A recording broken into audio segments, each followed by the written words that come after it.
show coming from the RAC store. With this back in the Mac in the back flow. Let's go, chillin' with raccoons by the back door. Take calls so you can stake more. All I wanna do is making dough, right? But I found this crew and doing alright. We wreck, will bitch, ready to fight. So many raccoons ready for the boss life. I might fly high like a kite, right? But always ready for a shite for the right price. Raccoon supply has the right price. Giving you respect if it's likewise. So I'm buying all the mean guys with the clean heart. Read between lies, laser beam through lean eyes. Warrior with clean lies, trash mouth, mean smile, be wise. NFT wise, fuck with these guys. It's the RAC lab from the back lab. 100 NFTs in my backpack. Crazy RAC lab from the stash app. Black will take a lead in this haystack. Good! You know what? It just doesn't feel right today, does it? No, hey, cut the... No, that's enough. I will timestamp this just for historical purposes. Today is Friday, May 5th, 2023. This was supposed to be the RAC FM special discussing the Empawrium beta launch, the Wheelchair Mafia, Finn's GM fam. But, you know, sometimes life happens, and sometimes, you know, life needs to happen. So I'm going to just let it happen here. And just be forewarned, I guess. You know, shit gets a little real. If you can't handle shit or shit getting real, I don't know what to tell you. Over to you, Robo. Good luck. Well, my fucking friends. We come to you tonight, or today, or tomorrow morning, whatever it is for you, with a very, very heavy heart. We are a man down. And you know something? I could fucking talk for like the next 20 minutes and rant and shit and fucking rip people apart. But why would I do that? I'm not here for that. I want to be here for the fun. It's not my fault I was thrown in the shit. But they didn't think you're going to throw me in the shit and I'm not going to fucking, fight my way out of it. So, world exclusive.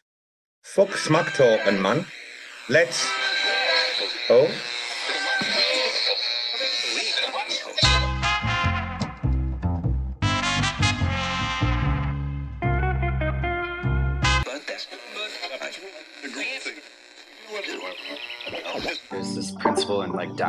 There's this principle in Taoism where it's the more you fight something, the more the opposite of what you want, just inevitably it kind of starts to happen.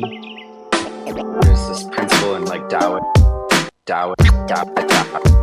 Taoism where it's the more you fight something, the more the opposite of what you want, inevitably it kind of starts to happen. Chirping on the Bird app, listening to nerds flap, wondering why the fuck my timeline's so cursed. It's like everybody's holding heavy bags in Web3. That's why they can't fly, they just drowning in the bird bath, fishing for some dry powder. Watch how we ignite the tower, blowing up their bank accounts, forgetting how to fight the power. Y'all don't even realize how deep this shit goes. They preaching open source, but don't listen to the code. And now it's mutiny, community, uprise. There's no more humility, futility, plus size. Motherfuckers leaking from the wrench down to the bare metal. Which side the line you bleeding out on when the dust settles? Motherfucking west side shit, needle and noose. Sticking with my armory, and Beto and Bruce. Reppin' psychedelic artistry, believing the truth. Like these motherfuckers even need a reason to sue? GM fam.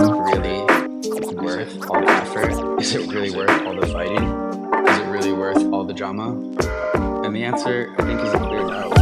They started using Zoom, now we finna zoom out. Teaching all these plebiscites what this game's really all about. Little baby bitches when they choose to have fits. All you're left with is kibble when you lose all them bits. And that kibble's just sawdust, the shit is all rust. Not a great look, you're what we'd call all nuts. And I for one did not see that coming. Cracking open books, yo, that's a lot of money. Meanwhile over here rewiring features. More critical thinking, less knee jerk. More evolution, less shitcoin annoying preachers pretending to be teachers. Y'all just predatory leeches. I mean, please, just look at the track record. A bunch of VC rap fucks sucking up the cheddar. The recipe is 2 steps, rinse and repeat. Now we all in your butts and we bring in receipts.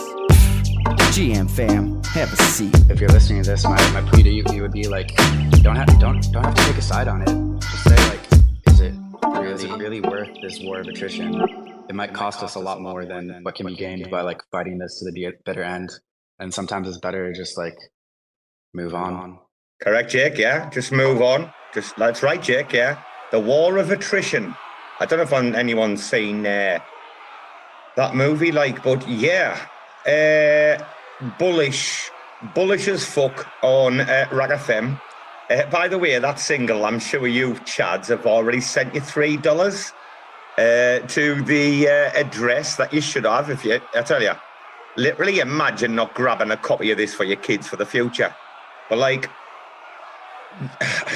I know people might think I'm going to come on here and be like, so angry and all this bullshit. Like, nah, man, bro. Like, the Wheelchair Mafia is about to launch. So, before Finn gets angry, and you know he's already going to be editing this and rugging me, good morning, RAC F, uncancelable M, right? It's fucking 0800. EST, what does the fucking O stand for? Oh my God, it looks like people actually thought we were a collective that gave a fuck. Like, bro, literally, you didn't realise that, like, we literally give, like, 0 fucks? We even invented, not LFG, ZFG, 0 fucks given. That's it. All I'm going to see on the matter, because tonight we've just got so much more nice shit to talk about. Yeah, woman's project. Cannot wait for this. Like, this is ridiculous. Like, when I heard about this, I'm just like, Jesus Christ. Yeah, woman's about to explode. Right? Fucking Brucey's put fucking 2.5 months work into the Wheelchair Mafia. It's got a mint out in 10 minutes. So I have a question. Since you don't give any fucks at all, if I don't want to be included in like a train of tweets and I feel like I'm being dragged into something and I'm not comfortable, it doesn't matter, right? Do you know something? I would delete my account for you. Because like you said the stuff, right? And I'm like, I'm not going to even joke. Like, I can't sleep. I'm getting messages and I'm like feeling like I try to be real good, real nice, super cool. And you like keep using me. Like, you're using me, Robo, for like... Not me. No. Darling, Let me finish, bro. Like, you twisted things that I said to you. You twisted around, making it seem like I'm being like, you know, harassed and shit. But the only person that's harassing me right now is you, Robo. Like, literally, like, I'm so hurt right now that you didn't even ask me first before you start putting me on blast like that. Like, I literally just told you that I received a message from somebody and I just asked a question if they had received it. I told you what was said and I just wanted to know if you guys had been contacted too. Then you create this tweet thing, and then you drag my... Robo, you talk a lot, let me finish. I never ever get this pissed off, but I'm like level 10 right now. Super offended. I feel like you're using me, saying like I'm a woman. There's 5 women here. There's 5 men here, and we got 1 woman, and you come after her. He also was contacting Finn too. And I don't understand, like, I feel like I'm being targeted right now, and it's not targeted by Rama. I feel like I'm being targeted by you. Like, I just wanted to come in here, have a good time and stuff like that, but now I feel like I have people attacking other people on my behalf when I'm not even asking for that, and it's making me feel uncomfortable. So I really would appreciate it if you're going to be tweeting and adding me to a tweet that is going to cause some kind of freaking firestorm and make me feel uncomfortable, because it's not just about you, Robo. If we're all a team, it's about everybody. It's about all of us. And I feel like you're abusing your power as the head RAC FM guy to like push it on me. And I'm very, very sad by that. I'm very sad. And that's all I have to say on that. And I still care about RAC FM, but I just don't care how I'm being treated right now. And I don't like it. I don't appreciate it. Like, I'm trying really fucking hard. I'm the only woman and you're like singling me out. Like, that's like the hard part that I don't understand. And I guess you don't understand because you're a man, and men just want to go and fix everything and make it right instead of just waiting and taking a second and thinking about what they do and how it affects other people. Right, I've just deactivated my account. and I'll not reactivate it again. Like, I've just deactivated my account. Like, hey, listen, I heard that loud and clear. That's not been the intention of the fucking anything. Well, that's how that's how it's coming out. And instead of asking me like I'm a grown-ass woman, I'm not no fucking little baby bitch. I'm a huge, grandioso person, and I love who I am. And I would appreciate it if you would appreciate me as a person and contact me before you're gonna go do something like that and make me feel so fucking uncomfortable while I'm trying to like just be in this space. Like, man, like I didn't expect that from you, Robo. Straight up. Well, wait a minute. Hey, excuse me. Like, I just fucking heard like people are DMing you and I'm getting fucking angry as fuck about it. Like literally, I'm just fucking hearing about people DMing you and I'm just like, what the fuck? Like, why would you fucking do that? Like, why would you It's not just like literally just like, him though. There's other people DMing me too, and you're going and you're singling out one person. And you don't even realize what's happening. You don't even realize it. Like, you don't even know. You're just making the story to make sense in your head so that you can justify your actions, and you don't even really know what's going on. Like, please, next time, my friend, talk to me. Only on RAC FM. Robo, you got something? A response? I mean, I just had no idea. But like literally this entire fucking thing, like from the start, it's really like, mate, for fuck's sake, man. Fuck's sake. You never ask for it, it just fucking comes after you. The minute you just try and be fucking real, the minute you just try and be fucking honest and fucking open and yes, exactly. I was being real and I was being honest with you, and you took that and you put it on there, and you kind of like twisted it a little bit because you didn't really understand what was going on, or the conversations I'm having with people, and you just used that, and I just felt really like unfair. Like, I just felt like it was unfair. That's all. Unfair. I mean, Bbandz, I have deactivated my account, by the way. Like what? Like literally, the minute like that this even happened, I've deactivated my account straight away. Like, because I cannot live like in that shame. Like, but don't be too dramatic either. Robo. I don't know what. No, it's deactivated. I don't want you deleting your account or anything. I'm just asking certain tweets and things that you put on that are obviously about me because I'm the only woman on the team, or was on the team and stuff like that. And then like, right, okay, because we had this conversation. I mean, bring KRIS up, please, because we had this conversation about the spaces like the other day, and you totally explained it. I listened back like 2 or 3 times, and I'm like, fuck, I get that shit like now, like about the show and this. Like, honest, listen to me now, right? You're a fucking cool, like you are like the queen bee, like okay, it's like me sister or me fucking girlfriend or me fucking daughter or me wife, like getting fucking dissed, like, or getting fucking shit, man, and it's fucking painful. It's not fucking easy. Like, literally, man, I'm like, I didn't need that fucking shit, man, in my fucking life. Like, thinking me family's getting like fucking dissed, like, cause of me. Like, it's really like difficult to contain, like, Bbandz, me fucking like anger sometimes about like. What the fuck? But here's the thing, you know what's, yeah, but whatever happened, that nobody will talk me, Bbandz, the domino effect, which I think we all can kind of know that there was this domino effect that happened, and it just keeps spiraling and and the dominoes keep getting added so that more dominoes can be thrown over, and it's just a vicious cycle. Like, it just keeps going. This literally should have ended a long time ago. This shit should have ended a long time ago. I reached out to people that didn't reply. There you go. I've got receipts. There you go. I reached out to like certain people and said like, bro, come on, look at this. And I sent some receipts and I'm like, come on, dude, what I did like wasn't that bad. Like, that knee-jerk reaction like wasn't that bad. And I never got replies. And like fucking from then, it's just, there are some things that like could come out that would be like quite surprising like for the community, but we shouldn't go there. I just want, listen, my account's deactivated. Let's do the Wheelchair Mafia.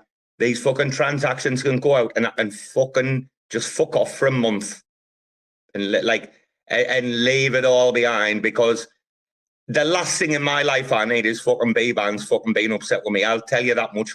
Like, literally right now, Like, I there's don't, no, Robo, I don't think word. it's upset. I think I'm just like hurt, like, and confused. And I don't understand, like, you know, I'm going to keep it real. I really do miss Rarma and Lil Gaines. Like, I miss them on the show and stuff. Like, I'm not gonna lie.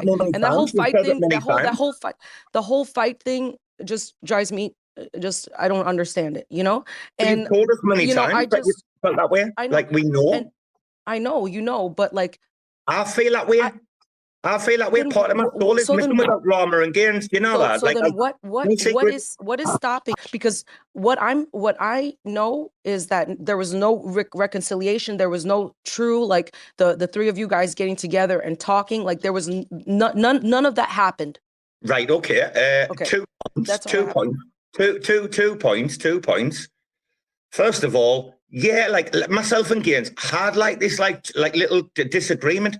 Like, I didn't actually get the bigger picture with Gaines at the time. Like, I get it. Like, after the event, it was like just a knee jerk, like, bro, don't put my fucking name on that prop. And I'm like, whoa, bro, you know, no one's name's gone on the fucking prop. What you're talking about? It was like that was like dust and over with straight away. But then, fucking hell, I don't know what happened. I mean, well, I do know what happened, but I can't tell that story right now unless we have to really go there, because there might be something that will come up later in a court case, and then we're going to find out who's the bullshitter.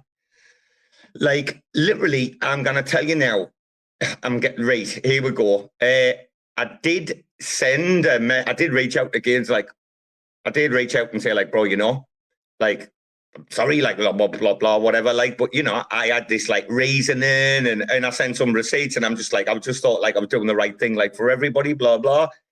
I didn't get a reply, but that's fair enough. Like it's a no problem with that position, like whatsoever. But there was like no beef. The other week, a few weeks ago, we were getting shouts out from him about the Wheelchair Mafia and everything. Like this kid's like absolutely golden, you know. But I said at the time, like, whoa, wait a minute. In the street, when homies have like a bit of problem or whatever, like your homeboys, you're like, oh, you didn't want to take sides because, you know, they might make up, and then, you know, you took a side against one. And I couldn't believe that in a slight, I'll say it's a slight disagreement about something, about semantics, right? Basic semantics, that's all it was. Someone took a side, and like at the time, I really didn't get like the reasoning for the side or what it was. But now I understand, like, it was all about the corporation, and it's all about like Dow and fucking Jake and much bigger things like, and it was like, right, oh, well, okay, then that's fair play. If you want to go that route, do what you want to do. And it just snow fucking balled from there rapidly downhill. I mean, so if you put it into context of especially of the Dow creation dates, and obviously the receipts I've got, yeah, it's really interesting. And the fact that I got dengue fever and was taken out the picture for 2 weeks, it seems like, you know, it's like, oh, well, fuck RAC FM, we know we'll do. They're like, it's like, you must be true to yourself. Like, literally, didn't sell yourself down the river for like a little bit of reputation or a few $100s. Like literally, I'm watching fucking me best friend. Hey, Robo, sorry, all I wanted to add was just the more you can keep it on your own side, the better it's gonna be, man. I didn't want to cut you off. Bro, it's been a frustrating couple of fucking months, man. And you know what? What do we want to do? We want to build. We want to put fucking raps out. We want to put like literally, this is what needs to be taken care of. But like, you just fucking can it, man. Like, people don't want to see you succeed. There are people that are fucking jealous as fuck, like Bruce, in this life. And like, honest to God, I'm not kidding you, kids, right? My body, literally, I've been beaten and bashed around the world for fucking 20 years. I just don't have this like jealous bone in my body. Honestly, cash means like nothing to me. It's just a medium of like how I need to live. I have just so much like fun, and I wake up every day with Winston, and I'm like, I'm an enjoyer of life, and you've heard me on the spaces with everyone, every guest that'll come on these big accounts or something. I'll come on and you'll hear me be like, "Oh, Robo's as nice as ninepence." Fucking, that's who I am. The evil cunt in me, I tried to put away and put in a box and compartmentalize when I was like fucking 21, after I'd been through everything I'd fucking been through, yeah. But man, you come in me house and you want to fucking piss on the furniture and attack the family and that, like for what? For what? For what? Not wanting to lie about how something was created. Like literally, I could fucking embarrass people really badly, but fucking why? Dinner after tonight, literally my account's been deactivated. I might fuck it off for about a week or something. I don't know. I might fuck off RAC FM for a week and just disappear. But some people give a fuck, right, about what matters, and those people generally don't give a fuck about what doesn't matter, and the ultimate plebs. I know where my heart lies. My heart lies on my fucking sleeve, and I wear it every day, and I show you every time I fucking speak to you. And tonight, I tell you, the emotion I fucking felt tonight. And in general, and I get that I was wrong, and I do apologize for that, man, Mrs. Honestly, God, Mrs. Bbandz. I appreciate that, because I don't want I don't need a white savior to come in here and then jump in front of a speeding train when there's no train coming. I'm not even trying to be funny. Seriously, I give you example. So, I know somebody made a joke, and I'm not going to say who said it, but Bruce knows who said it. They made a joke to be funny, but it bothered me because I was explaining how projects were approaching me, and they said, well, that's only because of, basically saying that you're the only female that said yes to them. That's the only reason you got on the project. And that hurt. So I don't want that to be the reason why I'm getting anywhere, just because I happen to be the only female, in the area. Do you know what I mean? I called that wrong. Okay, that's a really bad fucking call by me, that one. Because you were just talking to me about this exact thing the other day. Literally, this was on a recorded space 2 fucking days or 3 days ago, when I asked Bbandz about the show. Sorry, it was last Friday when I asked her about the show. She fucking told me this, and I didn't listen. So, Robo, the fucking Pleb, and I do apologise. Do you know something? Reputation. How long have we been talking about this proof of reputation, like with DAOs and blah blah blah, and your contribution plus your participation adds up to your reputation. And when I hear that if people are saying, "Oh, hanging around with those guys is bad for your reputation," literally I turn into Winston, this mad werewolf. And so I'm really sorry that I forgot our ground rules, and I overstepped them Bbandz. But men sometimes, Bbandz, we kind of control ourselves, It's really hard actually to bite your lip sometimes. You probably, it's exactly the same for fucking a woman, I've got no doubt. You're probably better at it than us, that's all. We're pretty shit at biting our lip, Yeah, but that's also it's a proof of selfishness, because you're just worried about what you're feeling at that moment and what you want to say to that person. You're not worried about what's going to happen surrounding that situation after you make, you make that assertion, or you've decided to say something, Correct, 100% correct. All right, 100%. And I think that's actually one of the big differences between men and women in the way we think and how we use our cognition. It happened to me the other day, man. I was in an intimate situation and I just wanted to share some good news. And I completely forgot the news I was about to share was, in her eyes, connected and related to something completely different. So I was trying to share something good and she only heard shit and badness. And we are different. But Bbandz, I just want to say to you that you are fucking here because you are the fucking coolest. Sister, I appreciate hanging out with you. I appreciate the stuff you do on the spaces with me, man. And you add so much spice and content and depth. And you add an extra angle, every part of the member does, right? And when I saw what you wrote in the group chat the other day, man, I didn't react to it because I didn't want to accept it at all. So I was thinking about this today when I was out shopping. Bbandz put out a tweet the other day, like 2 days ago. It kind of like moved me fucking soul about like selling your soul. Like I read that tweet and I'm just like, oh my God, like, holy fuck. That was like that's probably the most like underrated fucking tweet I think I've seen this year. You know which one I mean, Bruce? No, I actually don't. What? And I looked at it, like, how many likes Bbandz? Like, I was like expecting it to go like viral. I'm like, whoa, fucking Jesus, here we go. I mean, I'd love to hear it in her voice. Like, I'm probably chancing me luck here. She fucking probably wants to shoot me in the face with a fucking shotgun. But no, I also just want to add one quick thing. Sorry, Bbandz. I just want to add that I do understand your reaction as well, because Robo is brash, very brash, and he comes from a different culture and he has a way different background than probably most of us in Web3. So, but that shouldn't be an excuse anyway, Robo. But I think we also know that you did it out of the best intention, out of the goodness of your heart, that you were willing to stand in front of something that you saw as a danger and a threat. I'd sacrifice myself for every one of you in a heartbeat. All KRIS down there, Al down there, Coinlanding.page. I'd sacrifice, like, literally, I'm the guy where I'm going to pull you out the way of the car, like, and get hit myself, like, or, I mean, if someone's going to shoot you, I'll tell my dogs to jump in front of the bullet, like literally, that's, it's just the way that I am. Like, if you've run streets, and I'm getting fucking emotional, I shouldn't be, man, I'm not that guy. If you've run the fucking streets, you know that, like, your homies, like you need to really, like, have each other's back, so, like, it doesn't happen. And the thing is, like, yeah, I had Bbandz back, but in completely the wrong way, in the wrong context, using agenda, which is like a fucking disgrace from me.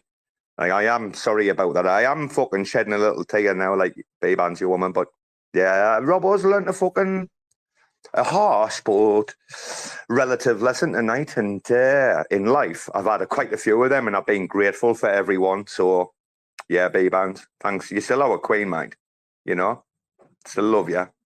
Tell Mr. Andrew still love him as well. No, I know, I feel like we just need to talk, and friends talk to each other before they go and they, you know, do something that has to involve the other person, you know what I mean? You know something, Bbandz, so I've been going on about the gender thing for ages. All of this shit about, like, where, you know, the what is a woman conversation. I've been so vocal, and I'm like one of the biggest proponents of exactly what you're talking about. But for one blinkered, unrealized, fucking ignorant point in my life, like one moment in time, I forgot about who I am, and like the anger took over. So thanks, like that is a good lesson. That is a good lesson. Even at my age, 46, I'm learning lessons about how to control anger. Anger management is not easy, like, and I'm sniffling because I'm, you know, emotional. I need some ice cream. Oh, that's sweet, Robo, man. I just want to emphasize that this is a RAC FM way, right? To take it online on recorded spaces. Do you want me to tell you a mad story about no, before you go on, Robo, quickly, it's a good story though. Yeah, but you can do that. You can do that right after this. I just want you to acknowledge what the Bbandz said about friends talking to each other before putting it on blast, or how you want to phrase it. Bro, I fucking deactivated my account, man. Didn't have to fucking talk to me. Yeah, but that was too much, bro. That couldn't go for a few days until I sort my head out. But I'll tell you what, listen to this story. I talked to my mum last night in between, and this is why I was on the spaces like really late, because I was so fucking like how I felt after. I tried to like tell me mother about the Wheelchair Mafia and about the NFT collection. Now she like understands like crypto. I've sent like she's got a wallet, the kid's got a wallet. She kind of gets it, but like literally, I was trying to like tell her about like oh fucking hell, man, it's been like, you know, mad, like all the shit like I've been through in the like the last year. And this is me. I'm not being a victim here, by the way, guys. Just so you know. Sorry, Bbandz, yeah.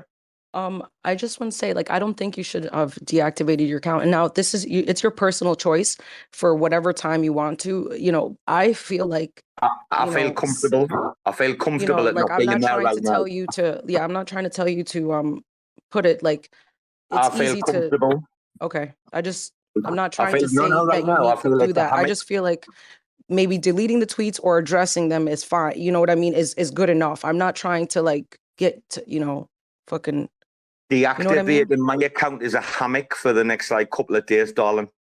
Like that's literally like exactly like what that is. That's just like a nice little hammock for the next couple of days when I can sort my fucking head out, prepare like a proper formal apology to you, etc. etc. I broke down last night though. I don't know. I was telling my mum this story because like she always talks about a lot of stuff, but I told her about the six of us and about the Wheelchair Mafia and about Michael and that. I was halfway through and fucking hell, I just like broke down, like sobbing me fucking heart out. Like I was trying to say to her, I didn't even know what's happening. Like right now, I was like just fucking. I don't know whether it's like Muan or like what we've been through, the family, the dogs getting split up, like the fact like 3 didn't live with me, whatever it is. I just fucking broke down about the fact that like we're about to fucking make history and sort some fucking stray dogs out. Like, can people just not leave us alone and let us fucking help? Like things like Bbandz, darling, that's all I want. Just to fucking try. I've been doing this since like 2004. Like next year's 20 years. I've been traveling around the world to help people, whether it's after the tsunami, the fucking orangutans, and the kids in Cambodia, the street kids, or whatever, man. For fuck's sake, when I'm painted as this like absolute cunt, that's what like makes me fucking get like more angry because I'm like, I'm not that guy. Like you just want to like make me out to be that guy. I'm the one that's been traveling the world and taking care of people for fucking 20 years, you daft cunts. Like, helping students free of charge at school to get, like, fucking... I've got letters and things, man, I could post on Twitter where you'd be like, fucking hell, Robo. Letters from kids, like, saying, like, wow, you've changed me fucking life. Does that sound like a bad guy to you? Because fucking... a lot of people's going to paint Robo as a cunt, right? Probably even more worse now. I mean, but like, I'm not that guy. Just didn't provoke me, man. Didn't poke the bear in the cage. No, because bears get fucking angry sometimes. This is probably the most emotional space RAC FM ever had. I was about to cry there, man. I did those knee shit. I fucking broke down last night talking about the Wheelchair Mafia. Because it means so much to me to just fucking do something right with my fucking life after how many fuck-ups I've had. And now I'm fucking up again.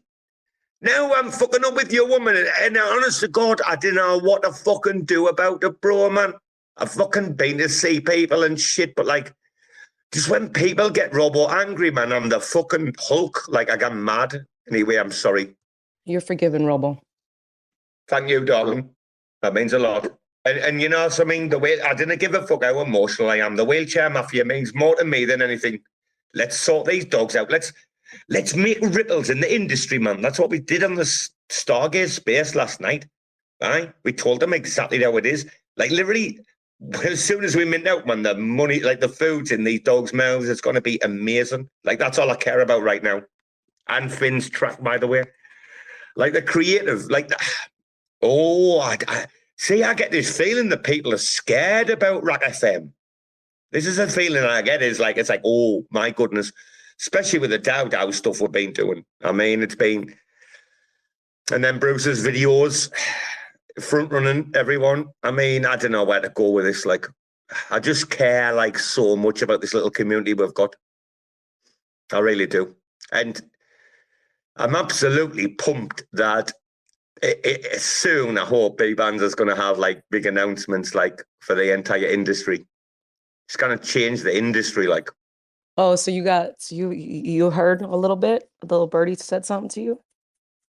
Oh, birdie's flying in the air. I can't wait. I can't wait. Honest to God. Yeah, I'm pretty excited. I'm nervous, but I'm excited. Why shouldn't you be? Avon calling. It's like you're always. You're always nervous, but that's when you're at your best, you know. People don't realize that, like, when you do get nervous, all your like perceptions and your sensory like things like kick in, like and it just makes you like you can Bbandz on bare bones still to this day. You can hear that little bit of nervousness but it's like what's endearing as fuck, right? It's like the thing that we all love. Same with me when I'm like, you know, I'm just fucking winging it, but like loving it at the same time, you know. But you're a lot more professional than me, that's for sure. Well, I'm gonna tone down for the bare bones. I'm just gonna tone it down a little bit, make it more like the news is like that people can comment on it. I think the other show went really well. There was a little bit more banter, but we got to hear from more people, and I think that kind of added more to the show. I mean, I enjoy my little tinfoil hat moments and stuff like that, but I really liked opening it up to people that are gonna have something to say about it. You know what I mean? Not just anybody. Like I was giving the mics to specific people that I was like, okay, this person will have something to say, this person. Well, it's gone from strength to strength. And if you go back right to the early days, I mean, I remember when you came on the space, when May like brought you on our spaces like all those months ago, I think it was like August or something like that. And you were like, oh, we've just started this show, you know, it's like Mondays, like blah, blah. And I remember like jumping in, I think it was the second, you were like, we just had the first episode last week and jumped in the second. And you're like, will you come on as a guest? And man, it's like, I'm biased, obviously. Outside of RAC FM, like Bare Bones is the only fucking show of the week where I'm going to be like, I don't miss that show. Like it's the go-to show, and I'm not just kissing your ass because I'm fucking. No, it's because of Saber. Because as soon as Saber starts talking, you're like, okay, yeah, you can tell me about the crypto analysis. I'll sit here quietly and listen. Just in case you didn't know, I'm your biggest fan. Why is Bruce laughing? Have you been telling Bruce in the DMs about me and Saber or what? No, you've said it. You said in front of us that you're like, oh, and then even Bruce, she said hi, and then Bruce was like, oh my God, I can't stop thinking about her. Yeah, no, she didn't say hi. She said goodbye, and I was just shattered for 2 days, man, completely not able to function. I tell you what, Bbandz could sing the phone book. By the way, Bbandz is a really good singer. We heard about that. Bbandz could sing the phone book, but honestly, Saberstein could read it out slowly from start to finish, and I'm going to sit there for the entire experience. Like, she's just got that voice where you're like, so like singers, like some singers, the old 40s, like they used to say. Sorry, Robo. When talking about Bbandz and Saberstein, last time on Monday, right? I went up there and I shilled this monk coin. You remember that? Yes, I did. No, Bruce. No. No, listen, I'm just gonna point something out, right? No, I'm just laughing because I said no to you. Yeah, I remember. You're like, this is my first time doing that, and I was like, no, Bruce, no. Yeah. Oh no. Sorry. No, but I'll just tell you that at that point the market cap was 46 million, right? Right now it's 130 million, and you called it exit liquidity, and I was just trying to help. Listen, I didn't say that. Saber did. I just wasn't in disagreement. I didn't disagree with her. I just was okay with what she was saying. But yes, I just get so nervous about telling people about shit coins and stuff like that, just because So I completely get that. They go back into the toilet, you know what I mean? And they're like, yeah, you can't trust this person. They're always chilling some bullshit project, you know? Some bullshit project out on the countryside. so back to the original point about the bare bones fucking hosts. Bbandz' voice is like coffee, right? And Saberstein's voice is like chocolate. Now, both have a big fucking part of my life, like a big place in my life, right? Like, literally, I want both in copious amounts. But, like, that's a story. That's called a mochaccino. It's called a mochaccino. You get the chocolate and you get the chino mixed together. Mochaccino. And DJ can be the latte, because he's always, like, coming in, like, well after you, too, like, every week. Oh my goodness, I'll tell you what, AJ, how fucking clever is this guy? Like literally, he's one of the smartest brains I've been speaking to in the last like 6 months. Like really fucking clever, man. It must be great to work with Bbandz. Seriously. I mean, he's clever because he's working with Saber and Bbandz. Just wanted you to know. Yeah, you fucking got it, man. There's a lot of, talk that goes in the background that gets said out loud later on, what I Oh, mean? so it's you and Saber. It's me and Saber, yes. Yeah, yeah. So you're writing the we're transcripts, and he's just reading it out. We're the puppet master. No, I'm just kidding. We're just like Pinocchio. No, I'm just kidding. I'm just joking. It's a great show. You know something? I'm going to make a confession like live on air, a RAC FM confession. So I've been talking about like January. So what we did is we did the Christmas spaces, right? The Boxing Day thing, and then like that 8-hour one that Finn had to split, and Finn's just like, dude, this has to stop. And you know what he did? He cited CITED, by the way. He cited like bare bones. He's like, bro, RAC FM's going to have to get a little bit more bare bones. Like, he's going to have to get like with a program a little bit, like produce some proper shit. No fucking way. Finn like gave us grief on RAC FM for not being more fucking bare bones, but we did it. We made the changes, and it's been quite successful. I've actually heard somebody say that there's two types of shows, right? There's RAC FM and bare bones, and then the person's like, I would rather be a RAC FM type person than a bare bones. Not that I don't like bare bones, but just because you get to kind of like say or say whatever you want. And then like more because you can say cunt. That's why. Yeah, I think it's because you can curse. So no, but when they said that, I was like, that's cool. Like there's two different types of audience, or from day one you can have. From day one, Bbandz, I love the fact that like at 10, we like say to the audience, like, hey guys, every week we pay the respects. Every week we go over. Like we've always done that for one another, and I think that's where the like people talk about collaborations all the time, but it's like saying to your audience, hey guys, we're finishing this down. This space is starting. There's some cool shit. Fucking let's go. And like that, to me, is the beauty of what I've learned about like Web3. And that's what Web3 fucking is. It's not tag 3 friends. It's like build an audience and then end your show and hand it over to like someone else, like out of respect, like help. Like, oh my gosh, let me tell you what happened on the chill, the no chill, just chill space that I held yesterday. So we were having the game night, and you just come and you chill and you play games, right? The thing is no chill. Like we just come in to hang out. Like don't chill. Like, can you not do that? Yo, we had 2 people at the end that just could not help themselves. They're like, oh, I just want to mention one little thing. And I was like, no, it was somebody else. No, it was, I don't remember who it was. So they were like, I have Polly Chads or something. He's like, I have a show starting right after this show in about 20 minutes. And I was like, this is the no show, like no expectations. They're like, yeah, but we're just talking about the show. And I'm like, okay. And then 15 seconds later, somebody's like, hey, can I share something? I was like, the minute that you give one person the permission to share even something small, we got more people trying to hop in here and talk about their project. And so I ended the show and I was like, and you guys have a wonderful day. Next time you come in here, don't chill. Holy moly. I thought you were talking about Bruce, because I was watching Tank's Twitch stream, the game thing.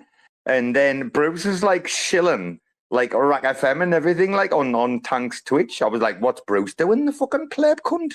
I don't know, man. I don't know what's happening to me, man. I'm starting to get that. Yeah, I'm trying to get better at marketing. But I'm also... Be quiet. I'm going to make a confession. I've bared me soul tonight. I'm getting worried about Bruce right now that he might, if we don't protect him and advise him and guide him and mentor him, he might turn into me. And that's what worries me at the minute, is that, like, I know Bruce is not that guy. He just gets excited, over, be like, just treat all of these people like Bruce, Like you're having a pint with them in the pub, like these L1s and shit and blah, blah, blah. Like, didn't get carried away, honestly, because so many people do. I couldn't begin to tell you, like, what I've seen people have, like, I don't know, 200 followers, and then, like do something, whether that's a tweet or a reply or, like, a join in on spaces, and then they'll get, like, 400, 500, 600 followers overnight or something. And then, bro, the next time you hear them or it's like, whoa, dude, did you just get carried away? Like you really, in this industry, and Bbandz will tell you, you need to rein yourself in and be very restrained and like not be like any kind of like fanboy or anything like a shroot. I've said this before. Oh, we didn't want to talk about that one. I'll get wrong again, won't I? Probably get in more trouble. So real quick, I know I just have a quick question. I know this is not bare bones, but I just read this news headline and I just want to know what you guys think. It says that Alice Mashinsky hints that Do Kwon and SBF caused Celsius's bankruptcy. Oh, is he trying to get out of it? Yeah. Is he lying or not? He's putting a motion to dismiss it within NYAG with Letitia James. The one that's suing, you know, she has like a suit out against Coin. He's putting that in to kind of dismiss this whole situation. I wonder if that's gonna work. Probably not. Can I just say 4 words? Epstein didn't kill himself. What was that? Is himself 2 words or 1 word? 1 word. 1 word. Fuck you. I'm just joking. Fuck you, Pleb. I was counting on my fucking fingers. I prepared that statement for like 2 minutes. You were right. It's actually a reflective. It's actually a reflective pronoun. It is 1 word. It's a reflective pronoun if you look in the dictionary. But why did you have to trigger Robo teacher? Sorry, did she? I wasn't. Oh, wait a minute. Coinlanding.page is here. Well, we've got someone else that's more than the fucking emotional roller coaster, fucking wiped out ice cream needing motherfuckers that's up on this fucking stage. So I'll welcome another voice at this point, this fucking moment in time. There hasn't been a better time. Hello, Coinlanding.page. Hello there. Just once again, I'm in the gym, so not gonna be talking all the time. But I was out for a couple of days, like just kind of sorting out my life, and I come back, and this is the first space I hear. Quite a lot to catch up. I have no idea what's going on, but I'm happy to hear you guys saying sorry to each other and such things. But yeah, it's on the part of emotional roller coaster.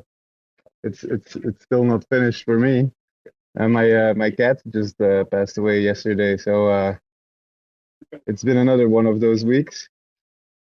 Oh my goodness, dude! Sorry to hear it. Sorry. Dude, sorry to hear that. Yeah, like the entire RAC FM team sends you their absolute most like deep felt like condolences, loves, hugs, respects. Like, wow, bro, as if I wasn't emotional enough for him. Wow. Okay. Well, you know, wow. I know you guys do. So that's basically why I'm here. I just wanted to listen to some good people. That's why I'm here. Holy moly, bro, you've been inspiring for how long? I mean, like what you've already like gone through, your fight and your like commitment and just pure intent to like come out of that like zone. Like I've been there with you like the last few years. Like it's been awful, like dude. It's like, but the fight. I said this the other day about the dog, about me dog. Right, I've got 5, and the 16-kilogram mother is the worst. And as everyone noticed, you know why? It's not the dog in the fight; it's the fight in the dog. That's it. It's the fight in the dog, and that's what's going to get you through, brother. No matter what you go through, you might look at yourself in the mirror and say, like, I'm not this or I'm not that. Like, it's not about what you, like physically, like who you are or whatever. It's that fight in you, that grind, that determination in your stomach not to be beat in life. And that's what's carried me around, like, for, like, the last 30 years. So, Coinlanding.page, you know, dude, wow. I mean, I can't even imagine what you're going through. I haven't had that experience. I have with grandparents, but like, dude, just no. So it's just, you know, every time I boost myself up again, and then everything there's something annoying happening again. But you know, it's part of life. And on the other side, I'm really trying to make most of it.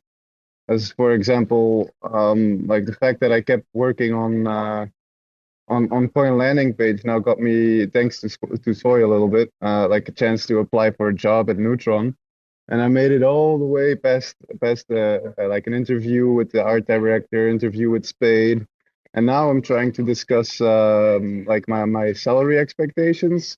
But I've never done this, like never. If you in Belgium, I'm from Belgium, by the way. If you like go to apply for a job, you can ask for what the package is. They have like a standardized package and a pretty standardized salary. And like they're gonna pay taxes and they're gonna pay your social security and all those things. And now it's just like, okay, what's your expectations? Like they don't say anything of what they're offering. It's like, what the hell? So I think we can get somebody that knows something about this to help you, right? Robo, Bbandz, Tank. Somebody must know something about this negotiation can help him. Wait, I saw Tank down there, and honest to God, literally the minute he popped in the room, I'm like, Coinlanding.page, you need to speak to Tank. Like literally, like the minute that conversation started, I'm like, Tank, can you come up or not, and help your man a little bit or what? Like literally, I'm like, who's Mr. Fucking Business? Aye, out of us plebs, come on, think about it. I teach business. Fucking he knows more than I've fucking ever done. Tank, can you come up or not? Did you invite him, Bruce, or what? Hey guys, can you guys hear me? Oh yeah, dude. Just before we go over to Tank, I just want to say to Coinlanding.page, I really feel you about your cats, man. I put 2 pictures up in the nest. I'm horrified. I'm horrified. That cat is terrifying. It looks like a predator. I lost. He died a year ago, and the other one just died a month ago. Oh, I'm sorry. Don't worry about it. But I still hate cats, though. Those cats look super cool, man. I'm sorry. I couldn't the last part of the conversation, so I don't know what you guys were talking about. Real quick, though, I just wanted to say, Robo, did you accidentally delete your account? Yeah, I felt like I had no choice because I need to fucking take a few days off and calm down and shut the fuck up like Tank. And I'm an adult, and now when my behaviour's fucking being checked by my peers, and so like I'm just gonna have a little holiday. Haven't we all been waiting like 2 years for Robo to say this shit? No, but I never wanted him to delete his account. Did you really delete it? Did he just say we've been waiting 2 years? Sorry, man. It's just a joke. He's funny. That was a good one. We know it's a joke. Or do we? But either way, it's good. Oh, do we? Did you hear me coughing? I don't know if you heard last night. Did you hear me like coughing on the spaces last night? Jake Hartnell, like literally. Oh my God! What happened last night was we had the RAC FM, then we had the White Whale. That way, Bruce, you fucking shit on me last night. By the way, dude. I mean, I didn't tell you in advance. I probably should have. Now I do know. But when I was like, what comes next? Like A, B, C, D? And you were like, ecstasy. And I'm like, oh, fucking Bruce, you just sold me like the punchline. You just like crushed it. But the imagine, did you see? Did you see them using it again? Did you see? What? Oh, look, who's just joined us. Wait, Ambedo's just come in. He's like, okay, let's reset the room for Ambedo. Well, like we always should. Yeah, last night. We did the White Whale space, but we took the piss when you started rambling on the main account. And I'm like, Bruce, I've told you not to be on mushrooms on the main account. I had people in my DMs asking me, like seriously asking me if I was smoking crack. Maul's in the group chat mid-conversation, like, you fucking guys. He's like dying. He's like, you motherfuckers. But then we did the Stargaze one, and we went from talking about your mushrooms to being like really professional. And I thought the Stargaze one was like exemplary behavior and engagement. Yeah. I also said 7 words in the Stargaze one. So right. So yeah, I think delete my account for a few days and walking away and letting things like just pan out how they are and shut me fucking mouth and maybe taking part in the official account like normal fucking a person, relaxing. I didn't know you could do that for just a few days. I was scared. Like, I thought when you delete it, it's a permanent thing. That's why I was like, why'd you delete it? I thought, can you bring it back? It's deactivated so when you do that, it's deactivated for 30 days and then you can reactivate it after. I mean, I've been banned before And that's a completely different story. Like, I've been on the email and everything. They Twitter to get me fucking account unbanned. I had, like, what was the last one? A week ban or something? But this, like, time, I was just like, dude, I couldn't cope with my life and my shit. Like that. I'll just remind both Robo and Bbandz and anybody else in the RAC FM crew, if you guys get emotional on me and just leave, right? That's the biggest rock I will ever experience in my life. Don't do that. Because you don't care about the bags, right? This is more important than married to the Way bags. way more important, bro. Now you're gonna get me all emotional, man. Bro, my bags are too small to care about, man. Ah, shit. Hey, real quick though, because I was just getting ready to go deadlift. You guys were asking. I didn't hear what was the question. Coinlanding.page. Yeah, so I'm applying for this job at Neutron, and they're asking me what my salary expectations are. But like being someone from Belgium, in Belgium it's pretty standard, and the company pays all your taxes and the social security and stuff. So now they told me, yeah, you're gonna be contracted. And their main company is, I think, is registered in Cyprus. And I would be like getting the full salary, but having to pay taxes myself, and that means I will probably have to pay social security myself as well. And I just don't know how this goes, and pretty much what I can. Just factor in the percent that you would usually get. That would be covered anyway. Like if you're finding your regular job where you're normally at, factor that in, and then like just throw that into the equation and present that. It's pretty simple. Like just factor in what you would normally be having to pay to make up that. Like if they're to be paying it.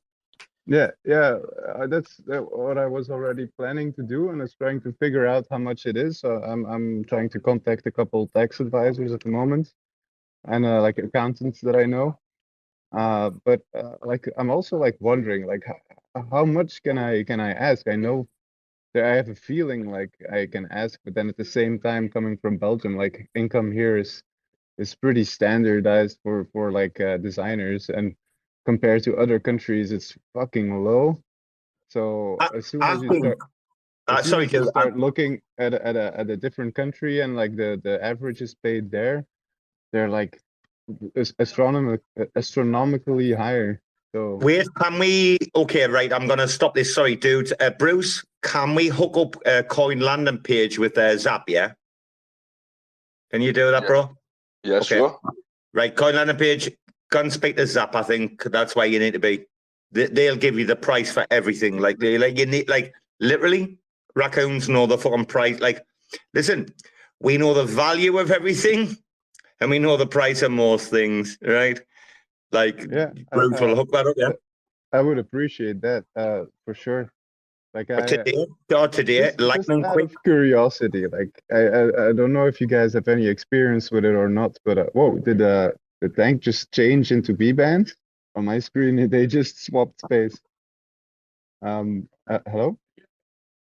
I hear you.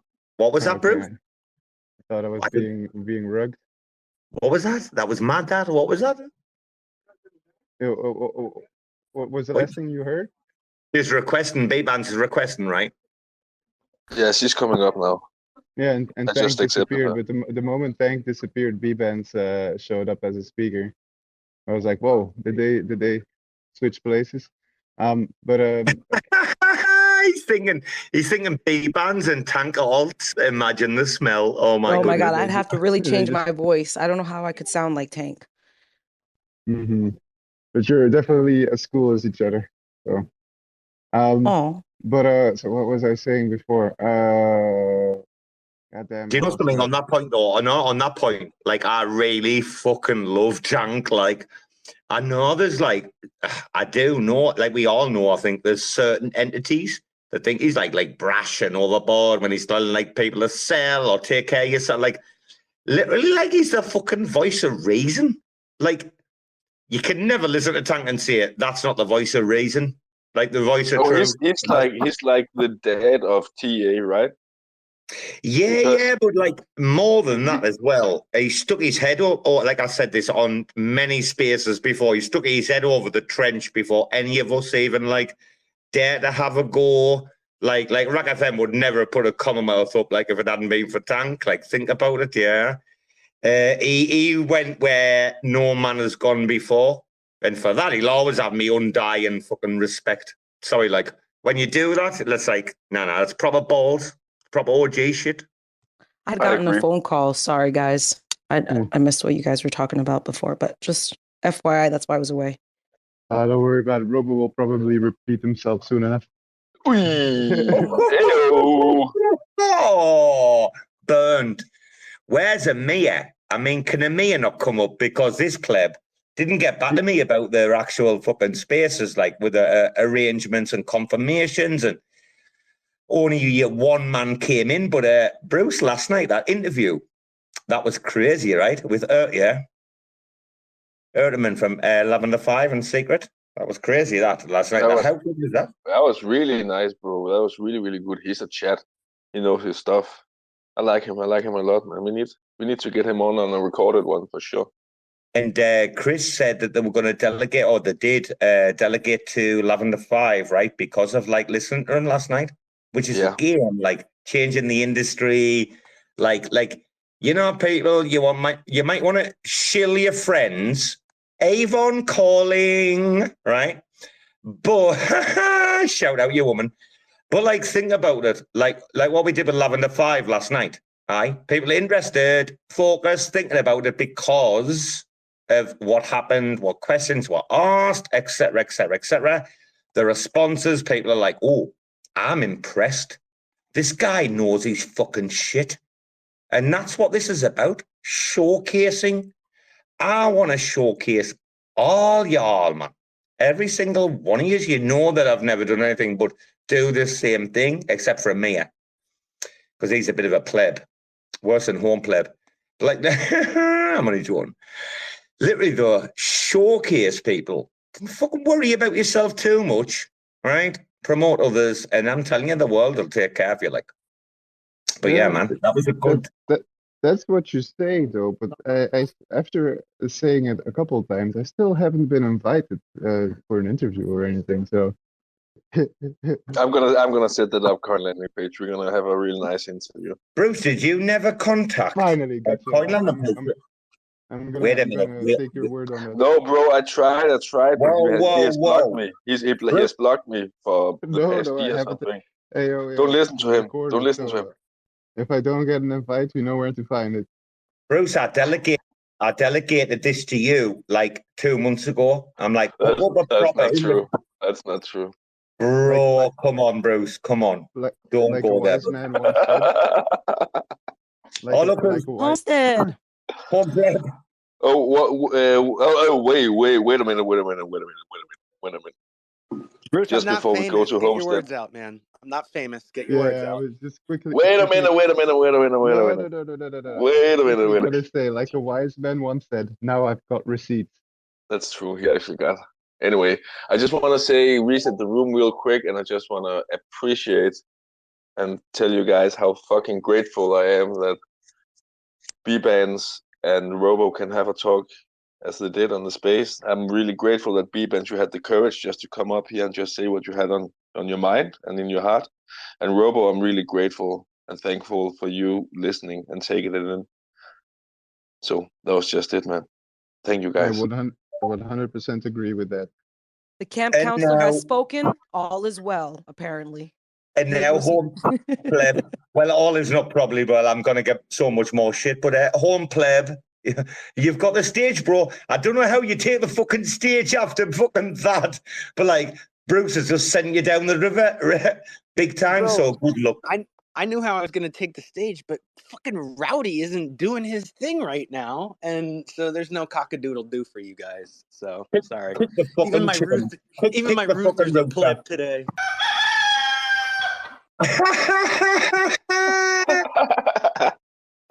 Kick the rooster. Kick him. Where are you, you motherfucker? I tell you what, I wish I might get a rooster. Oh, I might get a rooster. He keeps kicking him. Robo, don't get a fucking rooster. You can't handle that shit, man. You can't imagine the smell. Bro, you're gonna fucking talk to me. You haven't heard me talking on space at 6 a.m. last night. I was talking to OXers and Seffi, and the fucking roosters going off next door. Like, literally, I'm outside waiting for me breakfast last night. Did you hear Robo on the OX Seffi space last night? Robo was on fire last night. Like, if you haven't listened, I suggest you go and like skip forward to like 40 minutes or whatever it was where I came in, and I changed the game on that one. Like, that was at the end of like how many spaces last night? Our space, White Whale, Stargaze, then the fucking OXers and Seffi one. Oh my god, that was funny last night though. You should go and listen to it. That was proper intelligent because I was fucking sober. The sound effect got him on alert. Exactly, bro. I've got roosters all over, man. Like I'm gonna have to get one because in Thailand, looking all around, he heard that. It's a man's thing, you know, because they do the fighting in that here. It's a man's thing, but like seriously, my neighbour in my street, 2 doors down, 2 houses down to the left, has got a rooster, and the fella over the back to the left has got a fucking rooster as well. So these cunts start. Honestly, I'll probably go and like make a noise outside right now, and they'll kick off. Like, they're fucking terrible, these cunts, man. In Thailand, they love them because they fight them, don't they? That's a sign of masculinity, you know, in Thailand. Bbandz, how plebish are signs of masculinity? Like having like, you know, because you got a small dick, you need a fucking fast car. Or you need a fucking rooster to fight to show you're a man. It's pathetic, isn't it? Yeah, Bro, one thing I gotta say, Robo, I don't even have a car, you know. Obviously, bad joke. Sorry, everybody. But Wait, I didn't even hear. I totally didn't even hear the joke because Bruce was talking. You said the compensation thing about the small dick, big car. I don't even have a car. No, not small dick. I don't car. even Small have a dick, car. small dick, fast car. I don't have a car. I don't even have a driver's license. You have a bike, right? Bro, you know something though. Broken down. I have electric longboard. You know something that rings true in my life all the time, and it's like really important. Like the Robert De Niro and Al Pacino thing on Heat, when he's like literally, and then this is just kind of me in my life and how it's been over the years, right? It's like don't get attached to anything that you're not willing to leave in 2 minutes when the heat gets too hot. So if anyone's saying heat, when he gives that like little speech, and it kind of rings true like, to me. Like I've lived out of a backpack for fucking decades, and it's kind of like I've obviously been in my house like quite a while now, etc., etc. But like if the push come to the shove, right, and obviously like I could get the dogs taken care of course. But like if the push come to shove and I had to like fucking bail or fuck off tomorrow, like a backpack, I can put a backpack together in less than 30 minutes. Like, and it's like that kind of mental attitude with me is that like it's been always very, very fucking hard, man, to create like a foundation. But like I have that attitude where like, fuck, okay, no problem, bye, see ya. And that's probably to me detriment in situations like what I've been experiencing in the last few days. But yeah, never mind. Man, I have the same thing with girls or ladies or birds or whatever you want to call it. If it comes to the point where it's like no more or it's too much work to get it to work, then I don't have a problem with just turning my back and walk away.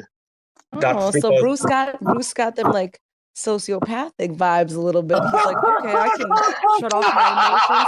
Hold on, done. Sorry, girl, this is not working. Just like walk away.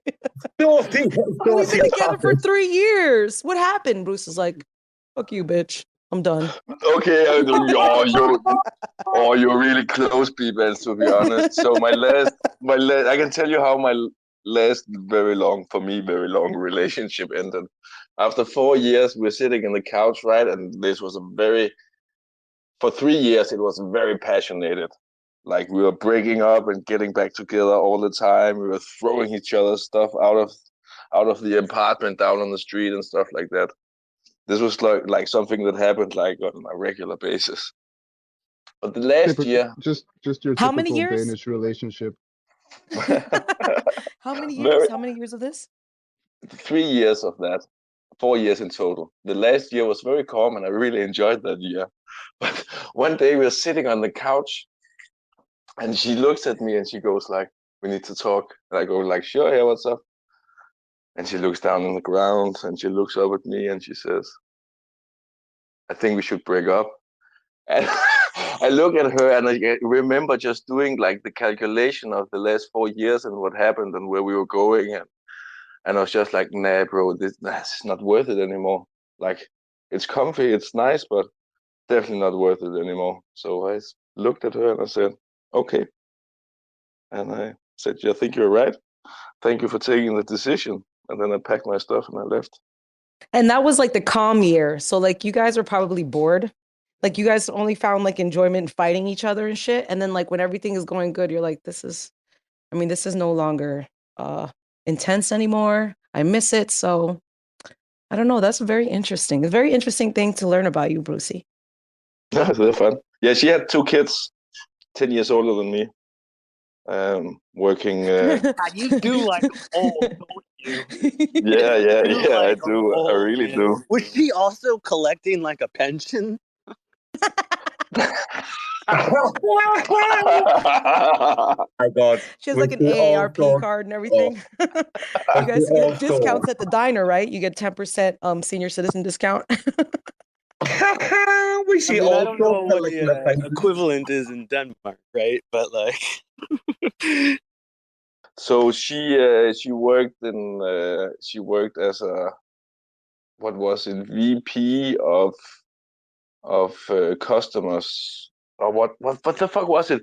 She handled all the VP customers in this IT firm, and then she was promoted to VP of the firm, and then she quit. And then she started to take her master's degree in anthropology. He likes them old and he likes them smart. Tell me she was old He's without sold. telling me she was old. Bro, wait a minute. I've got a classic story at this stage, and I'm probably going to get really fucking ripped for this. Like, but like when I was a kid, like 18 years old, right? And my friend was gone out with this girl, Zoe, who worked in like a clothes shop. And it was like the most exclusive, like kind of clothes shop in my home city, in Sunderland, right? Like where you went in for like the good jeans and all like the Italian stuff and everything, right? So my best friend, we're only kids, and he meets this girl, she's like same age, and so they're dating, right? And then he's like, "Oh, dude, this is like older woman, like in the shop, you know." So anyway, I find out about the situation, like.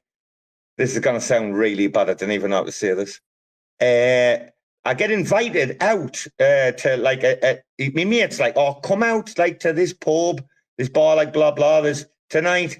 And I turn up and that, and then like obviously I'd sport around blah blah blah, and I turn up and she's the fucking stripper, like literally, like I'm like fucking horrified. Like I didn't even know what to do, bro.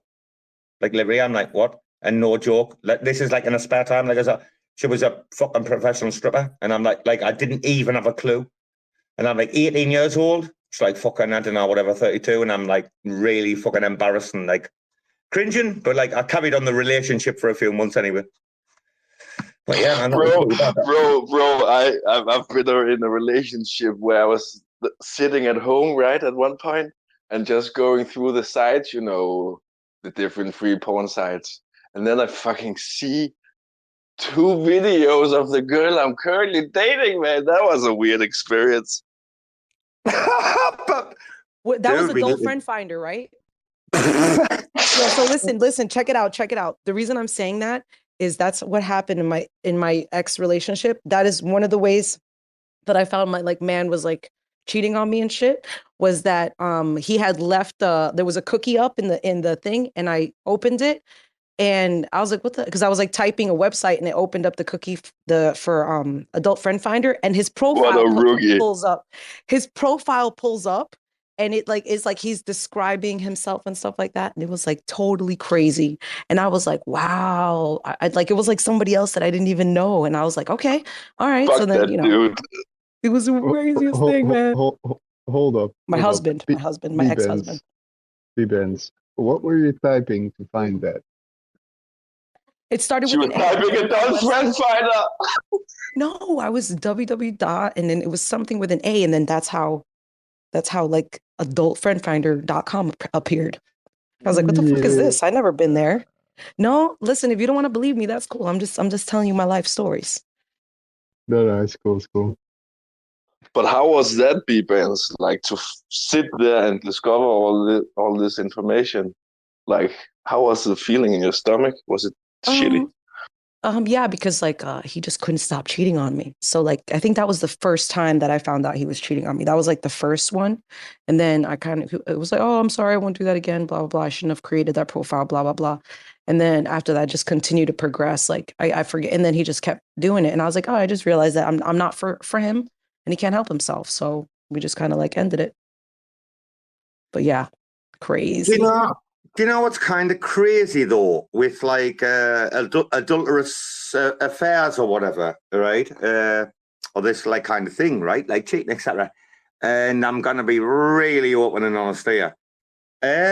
People often think, like when they hear about it or they're like blah blah, they're like, oh, you know, yeah, he or she like wasn't getting anything at home or blah blah blah. But like, I'm testament to the fact that that's absolutely bullshit. That like I've been in 2 relationships, like that I've been and I'm fucking amazing, and yet both cheated, and like, you know why? Because the temptation, the fucking apple, like when it's there, when it's up, when it's on a stem sitting there in front of them, most people will take it in the week. Like that's a real sign of weakness. Like being adulterous, to me, it's pathetic, I think. Do you know what I've figured out in my life? So after those 4 years with that girl, right, I was like, I will never ever put myself in such a cage. Older woman. You say girl, but she was a woman. She was older. Yeah, okay, let's just make it. Okay, after 4 years with the lady, it's good enough. I realized I would never fucking. Thank you, home plebby. I realized I would never put myself in such a cage again, and I would never put another person in such a cage again. So I went extremely in the other direction and I will only focus on how the relationship is when I'm together with her, and when I'm not together with her, I won't fucking think about it. She can do whatever she wants. I can do whatever the fuck I want. But when we're together, that's the first number one priority, right? And what happened for me, at least, was that my appetite for anything else completely disappeared. And Bruce, we know you have a big appetite. But anyways. But anyway, it's really hard to find a girl that want to be in that position and can handle that position. Can I come in here? Can I come in here with my little viewpoint on something that I've learned, right, guys, very recently? Listen to this. I used to think that if you meet a girl and you think that's it and you fall in love, but like you hold her from a marriage like long time, like years and years or whatever, but by the time you do get married, like what I've learned in my life and with myself and my fucking divorce is that like if I'd probably like married Pro in 2013, we'd probably still be together in a beautiful massive house right now, and I wouldn't have paid for the fucking mansion that she lives in, right, and the cars that she drives, etc. But like I've met nearly every single one of my fucking like friends from like childhood and now that I've like met, is that when they've had these like 10-year fucking 12-year relationships and then they get married, fucking shit goes like south really quickly. The people have they've been together like 6 months, bang, or whatever, they got married, or they just seem to do so much fucking better. Honest to God. No, listen. I don't know if I 100%. I think it all just depends on the situation, because I know somebody who was with her man, married for 10 years, and then after 10 years of marriage decided to start having children, and you know they have their children now, and because they had that 10 years to be able to spend together, just, you know, as a married couple, you know, just, and then having the kids, I just feel like it all depends on the situation. And then on top, right, they wreck everything, right? No, I'm just playing. But like for me, I met my husband and then we got married after 6 months, and we've been together 10 years now, right? We've been together 10 years. So I think it's all situational, right? I mean, I think Bbandz is right too. And like, to some extent, like what Robo was saying about like personal weakness, there's a lot of stuff that goes into, especially in Western cultures, I think, people's upbringing, like the nurture part of it that leads to adultery and the inability to actually be in a committed relationship. So, personally being like low morals or personally weak, yes, that's part of it. But I would say, look at what that person's upbringing was. Did they ever have any meaningful relationship or things like that? Like, how did they feel valued and how did they feel loved, right? Because like B said, with that one guy who was just a cheater, like there's something within him that is just not right, something that he can't fulfill, So there's a little bit of both, How do we feel? I mean, I'm gonna go there, Bbandz. I just want to say a really nice answer, Homestead. I like that perspective. Go ahead, Robo. I want to go straight to B, but thanks, Bruce. On our show, I want to go straight to Bbandz and ask her, Bbandz, this is a really painful one, and what do you think about like women who very early in the relationship you have the children conversation, and then they tell you like, no, I didn't want children, like that's not like just get some dogs, that's not me. But like later it changes. Now I kind of get that like maternal clock or whatever, but like you shouldn't have shut it out they shouldn't have shut the conversation out in the first place, right? And then waited like 8 years to say, well, I want a kid now. Like I don't know. Well, here's the thing though, aren't people allowed to change their mind? Like, do we have to say, okay, just because I feel like this on this point of my life, doesn't mean I'm gonna feel that same sentiment, 5 to 10 years down the line, because all of the things that happen, that transpire between those years are going to change my mind, my sentiment, like my thoughts. Like, I feel like we're evolving. Yeah, we have our core principles that we stick to, but there are still things that, that can change, that can make you feel a different way or realize what's really important in life. Do you know?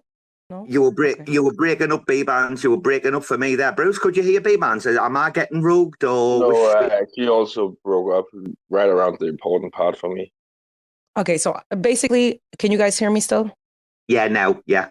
So basically what I'm saying is, just because you feel like have a decision 5 years ago, and then 5 years later you change your mind, there's a whole bunch of stuff that transpired that made you want to change your mind, or rethink your decisions and stuff like that. Because if people couldn't change their minds or rethink their decisions, I mean, people who decided to be drug addicts or do that, they wouldn't be able to change. It would, you know what I mean? Like, we still have the choice to change. So like, my thing is, we're ever changing, and I don't feel like if somebody makes a decision about the way they feel about something one time, and then if years later it passes, it makes sense for them to have changed their mind, because we're ever evolving, we're ever changing. If we're not, then we're not growing as people. Do you know something? Right now I feel like one of those trolls of The Hobbit. The trolls that when the light comes up or whatever it is, the sunlight, they get frozen in the stone. Like, you make me now, right now, I just feel like a troll where like, oh, I'm stuck on that particular thing. I think, and in my defense, right, I think that a woman saying to you, oh, I don't want kids because of the changes to my body, like I didn't want to go through that experience, like blah, blah. I think as a man, you'll go, oh, right, okay. I mean, if that's like the, I respect it.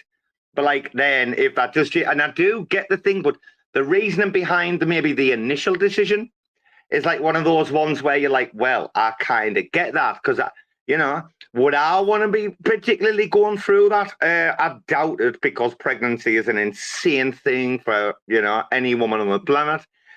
And it's kind of like, well, okay. You get where I'm coming from, darling. Like, it's like, okay, the physiological aspects of the pregnancy. Oh, fuck, I'm going to lose this space. Fuck. It's going to, great dudes. Okay, I'll try and change devices. This might work or might not. Either that or we lose Chris just came up. Hey, Chris, give you a chance to say something. Hey, what's up? No, I was just... when I rejoined the room, it was accept and speak, and I didn't realize it. I didn't really have anything in particular. Thank you, though. You good, Chris? So Bruce, what do you think if somebody tells you that they don't want to have kids, and then you get with them, and then like 5 years down the line, they're like, you know what, I think I do want to have kids. What do you think? Yeah, man, I agree with you, man, that we're allowed to change our mind, right? But it's so many years down the line, right? And you wanna just quit it for that thing. Not that thing, but I know it's an important part, right? But it must be a really hard decision. I hope it was a hard decision for her, at least. And it wasn't just a way out. Because after many years, we get to know each other really well, and we know how each other works, and there's many ways to quit a relationship, right? But my points, or my personal perspective, is everything is ever changing and ever evolving. And when I making a commitment with a girl or a lady, or a woman, or whatever you want to call it, I know that the part of me, or the version of Bruce that's going to make the commitment, is not the same Bruce that's going to exist tomorrow. And that goes the same for her, right? So when I trust her, it's not that I trust her to stay the same, but I trust that her decisions and actions is not something she does to hurt me, right? But something she maybe does for her own benefit or for her own growth. I want to see the flowers around me and the garden around me grow. So, and that goes for the people as well. And I don't want my personal desires and needs to stand in the way for anybody's growth or evolution. So yeah, I accept change. Are we back? Are we back, Brucey? Can you hear me or not? I got rugged so bad there. We hear you. You're back. Fucking hell, dude. I just like switch devices. So you can keep a space going. Like if one device dies, you can jump on another device. Like, I didn't even know that. Dude, right, okay, let's get this straight. How far away from the Wheelchair Mafia mint are we? We are 6 hours away from the Wheelchair Mafia mints. Okay. Approximately. Okay, 6 hours away, approximately. Okay. Yeah. We're gonna have to like stay up, yeah? Yep. Absolutely, no doubt about it. I did DM Michael about the play. I'm like, right, okay, Michael, what do you want to do? Like, do you need to cash out straight away, the funding? Do you want to keep it? Do you want to put it in that currency? I said, like, let us know, or jump on a space and we'll try and like help or whatever. Like, what, like, because Stargaze is dropping like fuck right now, right? The token price, yeah? Honestly, I'm not watching it. But like when we talked about this, it was like 2.4. Yeah, I remember. Huh? Yeah. It was nearly 1 cent, like more than it is now, guys. Think about that. Like, and we haven't changed the price or anything. So like I was saying to Michael, like, let me know what you want to do. By the way, shout out Risby's down there. Dude, we have the gelato NFT to be able to give away for one of the people, like one of the mints, one of the tickets. Like, this is beautiful, like. The racks and gelato coming together, the racks and white whale. Like, can you believe, like, the white whale flash contracts we used to exploit rack, and then the first people on the, like, ride program? First time I met Sen, he was like, Robo, your contracts are shit. And I had a massive argument with him online. Like, people have no idea the fucking bridges that are being built, the culture that is being produced. And I know I might have been emotional tonight, but I'm back in Robo business mode. And your man Ambedo's down there, and I'll tell you something. One of the fucking greatest artists around these fucking zones. I'm telling you, your man's gonna get a class job. Like, there's some fucking proper like studio gonna come in from Ambedo and say, hey, dude, what do you need per year? Aye, come and work full time. We'll pay you. Can I fucking wait for that day, man? I want to see Bbandz sell a brand, not as Avon, but you know. Avon calling. Avon calling. All I have to say is Maki Bomba. Oh, doll, you know something in England? This is so funny. I told you this before in a space, right? The biggest disrespect in England, like literally, if you're at school in England and like I say, like someone pisses me off, I'm going to be like, hey man, your da, which is your father, your dad, right? Your da sells Avon around the doors, like literally. If you say that someone's father sells Avon around the doors, like you're thrown down, like that's just the crack. And you know what? Some people's fathers and mothers do sell Avon, and that's really funny. That one. Avon calling. Ah, we know. We're fucking street, man. Aye? We're not privileged. I love the word Maki Bomba. I'll give you Maki Bomba and the Infinite Labyrinth. Shall I tell you something about Bbandz? First time. Oh, before you say that, let me say something just for the recording. And this is especially for our man Ray Raspberry, special friend of RAC FM. Are you ready? My eyes! The goggles do nothing! Go ahead, Robo. Cheers, bro. Thanks, fella. The first time I met Bbandz, like literally, I was talking her for like 6-7 minutes. And then she started talking about getting bit off this like a mad wildcat in Ecuador, and then having to get like the rabies shit that I was saying like I never wanted in my life, and the woman's like, "Oh, that shit, yeah, I know exactly what you're talking about, ever." And literally, bro, that's how I met Bbandz. It's like she's like, "Oh yeah," and I'm like, "Fucking Jesus Christ Almighty, that's not a place I want to go to." And that's how the kind of conversation like began, progressed, like started. It was like, wow, your woman's been through some shit, you know, like proper shit. Like some people have like had, I'm going to be honest here, some people have had like really nice, really easy, privileged lives, yeah. I could have had that if I'd been a normal kid, but I wasn't. And I chose another route. Some people have just had shit rough from day one, and like, you know something? There's so much value in these people that haven't been born with a fucking silver spoon in their mouth. Like, I'm not fucking kidding you. Like, you wouldn't believe how fucking street some people can be. And you can sniff it and smell it all day long. You're like, you listen to someone for like 20 seconds and you go, this motherfucker knows exactly what the fucking crack is like, you know? Hey, Bbandz, can you remember when I first met you that night? That was the conversation with Sephi. Sephi, you've been avoiding malaria, and like we're talking about the hemoglobin injections in the belly button, and Bbandz like, "Oh, you motherfuckers, you pussies, you know, fuck all." Yo, those needles were long as hell. I mean, I was like 10 years old, and I'll never forget those needles going into my stomach every day for 10 days. It was like, it definitely like messed my head up a little bit. Like they're like, hold your breath and don't move, and then they just. The worst on the planet, like in regards to injections, right? Which is like quite an invasive, like you know, thing. The rabies hemoglobin is literally like the ultimate. I mean, at 10 years old, I can't even imagine. I mean, the best thing is, Bbandz, if you've been 25 years old, it probably would have like scarred you, because like you were 10 years old, like same as me when I went through bad things when I was like really young. Bad at the time, like when I got knocked over and shit or whatever, like it's bad at the time, but as you get older, you don't carry the baggage. So like if you've been through that at 25, you'd be carrying the baggage. It like that age, you can laugh at it, right? I guess, I suppose. Well, you'll have memories. Still not laughing. You'll have memories, but they won't be as strong, right? I mean, I remember like the shit I got into when, so I was out fishing.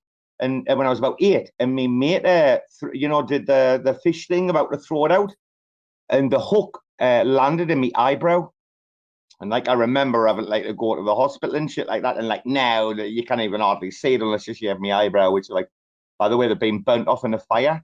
But like Robo's got no eyebrows, so you can kind of see the scar. That's another story. But like I didn't have any kind of like emotion about like that getting hooked in the eye or whatever at that age, like a young kid. But like the shit that happened to me later, like falling down the drain in Indonesia, I've got PTSD about that shit. Like the shit that's happened to me later in life, like it's got me PTSD. You fell down a drain in Indonesia? Was it like a poopy drain? Was it a poop drain, or was it like a well? Timmy? Did you fall in the well? Oh, it's a gangrene. It's a gangrene story. So that's on the space. So Gaines interviewed me. It was supposed to be this like professional interview, and this guy was going to be there like with Gaines, and then this guy fucked off, and then Rama came in, and then they split me open like a fucking coconut and exposed Robo to the world. But what happened was I've been on a 4-day cruise, right, from wait a minute, Bali and then Lombok. So Lombok is the next island to the east of Bali. Yeah, jumped on a board for 4 days and went past the next island. I'm gonna remember the name, Sumbawa, called Sumbawa, by the way. That island, and then we went on to like the dragons and that, right? And everything was cool. I had like a 4-day trip. I mean, it was terrible. The boat conditions were awful. I was sleeping on the top of the boat, like above the engine. The diesel engine, yeah. If anyone knows what like these fucking little boats are like, man, it's brutal. But anyway, the whole trip is fantastic. And we docked in Flores. I think it's called Lambaggio or something like that. I mean, you can, Bruce, jump on Google and look at the Indonesian archipelago. And I think you'll see like from Sumatra Island, it goes down into Java. From Java, it goes to Bali. It should go to Lombok. Then it should go to Sumbawa. Then there should be Rinca and Komodo, the little tiny little islands in between where the dragons live. Then there should be Flores, and I think it's Lambaggio. I'm not too sure with the pronunciation. Anyway, I fucking landed, and this is exactly how it happened. It was a nice harbour, concrete, like walking off, blah, blah, no problem. But and this like red boat registry office was like closed kind of thing, right? There was like the little office, and then you turned right and walked down the rest of the pier. So the curb, right? If you know what I mean about a curb or like a pavement or whatever, like was about 2 foot high, which is quite high, and I didn't know. And the lights were behind it, and it cast a shadow over the hole. And so basically it was a drain, like just a fucking downwards, like proper drain, like about 8 foot or something. And the shadow fucking like hid it from me. So I kind of just went to walk like normal and thought like, I mean, it was pitch black. Like if you think about it, the line from the shadow of the buildings in front of the like drain, you couldn't see it. The drain was disguised as part of the shadow of the 2 foot curb. If that makes sense, like to you, like I'm walking forwards, the lights are behind the buildings, like in front of me. Sorry, yeah, there's buildings in front of me. The lights are behind them. The buildings are kind of casting this shadow. Then there's this 2 foot curb, and I didn't see there's a drain there. But I had a 3 kilogram backpack on when I fell down. I mean, it was quite good because the end result probably could have been worse without the backpack. But me toes, like I tried to stop myself, like I had flip-flops on. I tried to stop myself with my toes and like my elbows, obviously, and my fucking hands and everything, and it got bad. But I didn't want to spoil anyone's trip. So like I tried to get clean up, and I tried to go to the volcano for 3 days, and then I got gangrene and ended up getting rushed to fucking Bali, and the hospital wouldn't even treat me. Like they were that worried. They were like, we have to cut your legs off or we have to send you away. And I'm like, fucking bro, come on. Is that my option? And they're like, well, you've got one other option. Go and see a witch doctor if you want and see if they're willing to treat you. And fucking hell, man, I've never been through anything like this in my fucking life. Like, I swear to God, man, it's the maddest thing you'll ever go. I'm glad you kept your legs, because there was a guy who only had one leg that disappeared, in Thailand. He got arrested about the same time where you disappeared for like 2 weeks. And I was checking pictures to make sure you had both your legs, man. I was like, is Robo this guy? Does he have both his legs? I remember when you posted it in the chat, man, and you were all like, oh shit, man, I think I found Robo. Robo is a drug lord. Robo is a drug lord. Do you know I fucked up though? Like I fucked up like ribs. I fucked up like lots of parts of like bodies, like, but you know something? And I'm gonna be honest, and this is not like a fucking didn't brag about this shit. Like teach your kids to not be like Robo and to take care of yourself. But I'm not gonna lie, kind of pain is like, it's not and Bruce, I know Bruce knows what I mean, and anyone who's been through like, I don't know, procedures or extensive tattoo works, like knows what I mean. You get to a point in your life where pain becomes indifferent to yourself. It doesn't really fucking like mean anything, or it's only when you let yourself think about it that like you've got a problem. And I'm quite able at the minute, like, and I have been in my life, to like be able to shut pain out like really fucking easily. I mean, I told a story about my father bouncing me off a wall when I was 18 months old. And my mother running out in the street like naked, except for a rain mac. Like she was literally naked because he'd been raping her, except for a fucking rain mac, aye? And like with the greatest like respect in the world, like I've watched what my mother's been through since the car crash and shit. Like, would I couldn't do it like for her, like what she's been through. I'm like, what I've been through is absolutely zero compared to like what my mother's been through. Like she's been fucking smashed around more than you can believe, like broken jaws and broken fucking limbs and that, man. It's like fucking ridiculous. So like, Oh my I God, didn't a want to. broken jaw?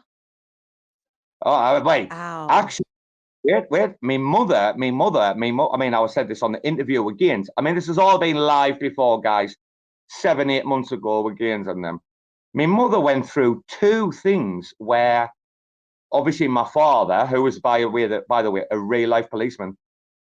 My mother went through like the beatings and the rapes and that of him, but then she went through the car crash, like after she broke free from him. And then met my dad, like my real dad now. Not my biological father, but my like emotional dad. Yeah, my real dad anyway. It's the only dad I've ever known. She had this car crash where like she fucking broke her spine, her neck. Like my mother was in traction for a year, man. I lost her like for a year. Like it was mad, that fucking whole like mad little existence. But like we had, my grandmother looked after me, blah, blah. But when I was like of a certain age, my mother didn't hold back on the facts. There was too many gossips in our family. You know, the Irish, right? There's too many gossips in the family. And she knew that as I got older, someone would tell me everything. So she had to say, like, right, son, here's a picture when I got married. This is your biological father.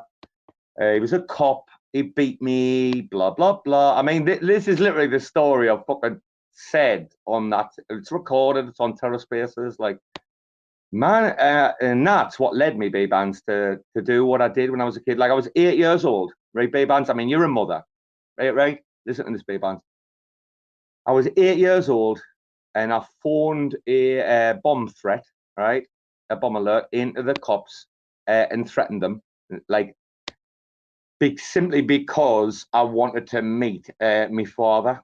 Because my mother was like, right, okay, this is your father. He was a cop. He fucking beat me, blah, blah, blah. Like, I had to get rid of him. I met your father. And bear in mind, this woman had been in hospital for a year. I'd never even seen her, like, for a year, like, between, like, the ages of 4.5 and 5.5, like, to 6. And then when she come out, she was really grumpy and medicated up, like, for a long, like, literally, like, I lost me fucking entire mother for that entire period, like, I'm so glad that, like, the 10 years between me and my brother, that he got, like, the mum that I wish I'd fucking had. But now, she's like, she's still going. She's like, doesn't want to be defeated, you know? It's like, but man, she got, like, bashed, like, twice. So I've been bounced around off the wall since I was, like, 18 months. Like, so some people are just indifferent, aren't they, to, like pain and suffering. Like, literally, I can look at a human, like, suffering and feel nothing, and I can look at a dog suffering and I can feel everything. And I don't know if that's a problem or whatever. It's not going to change, I don't think, anyway. Put it that way. It's like, it's just who I am. I don't know. You know, and I'm like the opposite. You know, when if somebody's hurting or they're going through something, like I felt like I come alongside them and I almost like feel what they're feeling because I'm like sympathetic to their situation. More so. And then I love animals, don't get me wrong, you know, like I don't want anything to, but like it, you know, to me, if when a human's being hurt, it just, I don't know, it it does something to me because this is, my kin, it's my kin.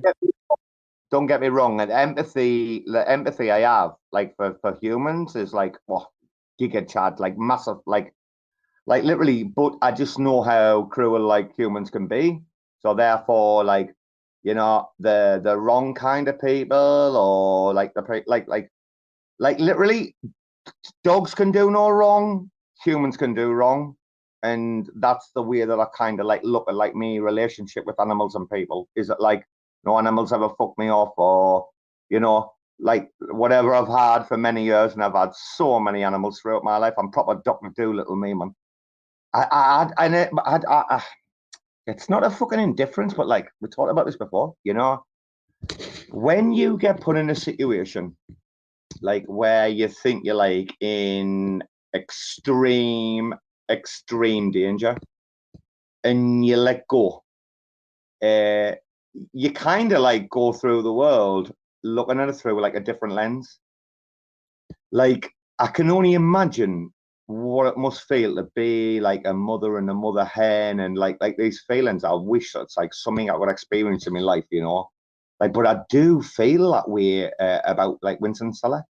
Like honestly, Bbandz, like the way you must feel about your kids, honestly, I swear to God, I feel about that about my little dogs. Like they can do no wrong and blah blah blah. Like I'm like, they make me this like different person, like from what. So you have a nurturing personality. I mean, despite when you get rabid and shit, you're pretty nurturing. I grow I'm growing 3 mango trees right now. I mean, I spend all day in my cactuses. I adopted someone's sugar glider for a year while I had to go back to South Africa to sort their like visas out. I'm not being Gandhi here, by the way. And Gandhi was a cunt. He slept with his fucking nieces naked. And I'm not like being that guy. I'm just saying, I know what I want to or like to bring to the world. Like this is a really difficult conversation I've had with my mum, right, about relationships. And I'm like, Mom, I'm 46. The life I've lived, I'm probably gonna see, 70, 75 if I'm lucky. Let's not pretend, right? I've already got high blood pressure, as fucking Bruce has been telling me, and I found out. I just, and this might be really weird on space to say this, I'm kind of at this point in my life where I didn't want a physical like relationship, right? Like I'm quite happy being that like guy, that like wolf guy that like just lives in like the forest with the wolves, like, or something like the mountain. I've been talking about Robo being the mountain man for fucking, I mean, I kind of retweeted up here because I've deleted my account. Well, deactivated for now, but I've been talking about Robo being the mountain man for ages, just raising some fucking chickens, right? Having a lovely little chicken coop, building some fences, like doing some, like just every day stuff. And also being a little shack. Like you think about like, oh, I want to retire and do this. Man, a 1-bedroom shack with an outside kitchen, because I live in Thailand. An outside kitchen, obviously with a roof over, and a fucking toilet, a fucking all in the, like, literally would suit me. Build a big fence, have 100 dogs. I'm not gonna complain. I'm just gonna read books and probably disappear, and like that'll be me, happy as fuck, just living like that existence. Like it's. I've talked about this, mind. I've got tweets. If my account was live, solace. It's overrated. Like. For me, I need the silence, and I need to be just on my own and be surrounded by nature and my little pets and be happy. I think that's where I'm better off. Like, but so people go into the desert or into like the alone time so that they can, set their mind straight or get their goals and stuff that they want, or to have some kind of epiphany. They call it going into the desert. You know what I mean? And for me, like, I don't think I'd be okay with, just riding off and just into the sunset, just, me in a shack and stuff. But I think for a moment, for a little bit, I'd like that just to reset my mind and, rediscover who I am, aside from the noise. But I don't think I could do that as a permanent thing because I like being around people too much. That's one of the difference between men and women as well, I think. Men can live as hermits. We don't need social interactions to survive in the same degree that the females does. And that's there's no added value to that. It's not like that's better or worse than the other. It's just a difference that I have experienced. If I add context, and this is going to be like really mad here, before Winston, like literally, I'm like, do I do a runner or do I leave Thailand? Just like overnight. Like I'm like, do I do a runner with like, you know, the two pups? Like obviously I couldn't take like literally, Winston should not be here. Right? That's a fact. He's a freak in nature. His dad had already been done. Right? The mum happened to be on her heat. The dad was in the fucking hotel for like 2 days. We brought them back. I said the missus didn't let them go near each other. Next thing I know, they're stuck. 12 weeks later, Winston pops out. And then this cunt is like standalone, right? This is September of 2019. His mum had just had the twins, right? In November of fucking the year before. It's 10 months. And just fucking dropping. Breaking news, bros. Breaking news. Breaking. Binance suddenly suspends deposits for Pepe and Floki. Oh, Floki. Why Floki? I understand Pepe, but why Floki? Floki was pumping today. Like, see, I don't know. Like, I just did this, and then Mr. Bbandz is here cutting in on my news reel, trying to mess it up. Babe. Anybody on the top channel? Listen. Why did they dispense? Why did they do it with? Why did they do that? I'm feeling good. I'm not gonna have it. Okay. You go back to bed. He's not feeling good, guys. Can we have twap, please? What's happening? Anybody got twap updates? Please come up and speak. Anyone, if you're on a PC. Like, I'm not gonna fucking. If I look at my PC now, there's a half a sandwich on top of the roof of one of them, and this morning's coffee on the other one. What's happening? Is anybody fucking twapping or what? Anybody got digits? I can tell you that Pepe is at a 1.35 billion market cap right now. When did Binance put Pepe up anyway? Didn't even know. I mean, it just, I don't know. I don't know. It just says that lending cryptocurrency exchange Binance has abruptly suspended deposits for 2 newly listed coins, Floki and Pepe, due to technical issues. According to the tweet posted by the company, customers may experience difficulty viewing their deposits for these 2 tokens during this time. So I guess it's just the contract issues that they're having. But KuCoin is working fine, so I guess so. I fucking love how he just sits at the other end of the room and just yells information at you. Freaking peanut gallery over here. And he's not even in the room next to me. That's how loud his voice is. He literally is in the bedroom, bros. Like, he's like 2 rooms away. And it sounded like he was here. You guys, man. You guys. We need Finn to just archive your lives. What we could show. Did we lose Robo or what? Wait, isn't can I be honest here about something? And I really want to make this point tonight. I think fucking Tank's one of the nicest guys in this eco. Like really, I want to make this. I couldn't agree more. I really think Tank is a really, really nice guy. But you also have to be aware of that Tank, I don't know why, but in the Cosmos, Tank, he is like in comparison to Joe. So that just makes him shine so much more, right? Oh, Bruce shitting on Joe. My goodness. Oh, he's just come in the chat. Seriously. The algo told him that somebody was with. If you say Tank 3 times, he comes. I don't think there's a fucking nicer guy in the eco, like, that just like spits bars, spits facts. Like, he's like Finn. Like, I think I look at Finn the same way I look at fucking Tank. Do I agree with everything? Fucking no. No one ever fucking does, do they? Like that's not the thing. Like, you can really have someone like endear to your heart, right? And not agree like 1,000,000% with like everything. That's what like Bbandz was saying, I think, the other day, right? Bbandz is like he is like, it's the right thing to do is to like talk about shit and debate and talk like. So, some of the most amazing things I've learned or figured out in my life have been where I was wrong and had a conversation with someone and they corrected me knowledge, and then I learned, I got better. And that's how it is. That's how crypto should be anyway. No? Like we watch Ambedo do his artwork, we feel like we want to get better. Right? We say Bbandz, the bare bones of Web3, like we want to do better. We say the fucking game night, like just drives you to be better. I mean, come on. That's a circular economy, right? It's called Avon Economics. Oh my fucking God. Hey, there's no, but I think, I'm giving out facials, guys. Oh my God. Stop it. Stop it. My fucking God. Oh, Finn, if you're listening and when you edit this, can you remove that bit, please? That might be construed in the most incorrect way.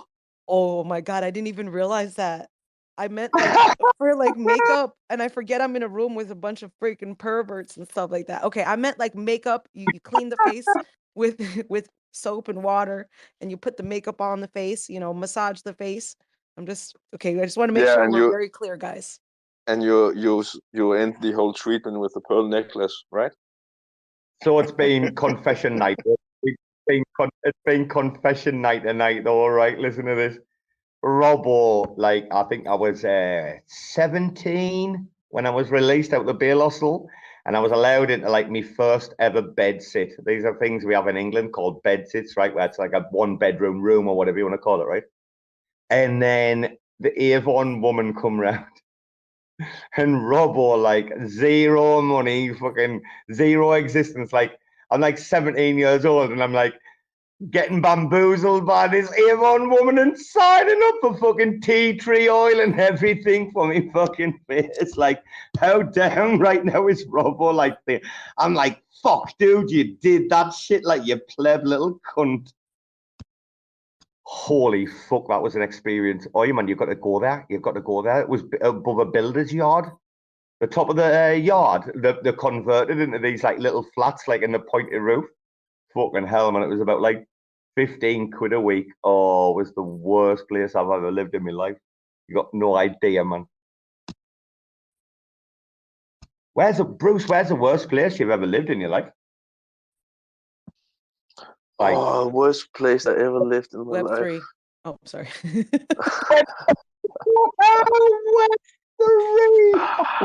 So I only lived in Denmark and France, right? And the living circumstances in France was probably the worst I've ever lived under. But the rest of the experience of living in France was absolutely amazing, and I wouldn't be without it. So, yeah. But I lived for 6 months in a room with 12 other guys, and the place where my bed was standing, there was a fucking hole in the roof. So every night where it rained, I got wet. But it's okay. It was okay. This sounds like some down and out in Paris and London story. Like if anyone's read the book, down and out in Paris and London sounds exactly like that, right? Oh, bro, I've had when I was in Australia backpacking before I got the van. Fuck, dude, I lived in some really brutal conditions, man. Fucking went to this place once, man, bro, and fucking was infested with bed bugs. Holy fuck, I didn't even know like what the route you go down, like with bed bugs. Like I knew nothing about bed bugs. Like seriously, guys, if you're in the room and you don't know anything about bed bugs, make it stay that way. Anyone in the room that does know, you're probably a bit traumatized like me, because it's like the worst of the worst of the worst nightmare, and you're like, fuck. And you have to boil, wash every single fucking thing. I mean, dude, I'm talking about dragging mattresses out. We drag mattresses outside and fucking burnt them and everything, man. You got no idea the shit that I've been through, man. Fucking horrendous, man, they are. I bet you I didn't have tanks waving away there, but I didn't have, I think his show starts in like 10 minutes, I think. 10, 15. Bbandz, have you ever been anywhere though with the bed bugs on it? They're bad motherfuckers, you know. No, like when we were in Ecuador, like we were visiting, we were gonna move there, but we only stayed there for like 3 months. And that was the worst place I lived. Like there was a tin roof. The roof didn't even hit the walls. And so like rats, giant rats and tarantulas and shit. There was like no back door. So like all kinds of like iguanas and weird stuff would be like in the thing. One time there was like a giant huge spider, like tarantula style on the bed. You know, like it was just an intense situation. We didn't have a toilet or a hole in the ground. You had a pot. So like I missed America when I went there. That's all I have to say. We say in English, you know, not a pot to piss in, and not a fucking window to throw it out of. So I had to break down the pikey, because if I'd said it in pikey, you'd have been all like, what the fuck? Aye. Not a pot to piss in, not a fucking window to fling it out of. That's the pikey version. Say that again, one more time. What, you want me to speak pikey again? Oh, darling, I mean, well, wait. Listen. I broke free from the thing that you said. I just want you to say what you just said just now. Okay, so you're that broke, you're that skint, you got no fucking money, right? You haven't got a pot to piss in or a window to throw it out of, because in the 1800s, what did you do? You woke up in the middle of the night, you pissed in the pot, you threw it out the window. Before there was any fucking plumbing or anything in the Victorian, like late 1700s, early 1800s, you had to piss in the pot and you threw it out the window. So when you're that broke, you can't even afford the pot that you need to piss in, and you haven't even got a fucking window to throw it out of, because you're in the basement, in the fucking slums of the tenements. All those things were in English, but I was asking you to say it in pikey, like the way you had your like you said that little thing, but you said it like you said a sentence. I want to hear that. I would like to hear that one more time. No pressure. No, I feel really. I'm getting stage fright. Kids come in and she's like, I can see you. Look, IB smileys and everybody. I don't know. Let's have a go, shall we? Not a pack. See, Bbandz, you shouldn't have done it. You should have just let me like. Not a pat of piss and I wouldn't have flag it out of. Yeah, no. I'll try to have a go in a minute. Wait, I'm not on the pikey. See, you have to get in the pikey mood. The thing about pikey is I've rejected that life that much that it's like really hard. It's like Stockholm syndrome or something. So you generally start out like quite normally. You like dogs. You have dogs, right? In fact, I'm a fucking caravan park. A fucking caravan got a fucking Wales.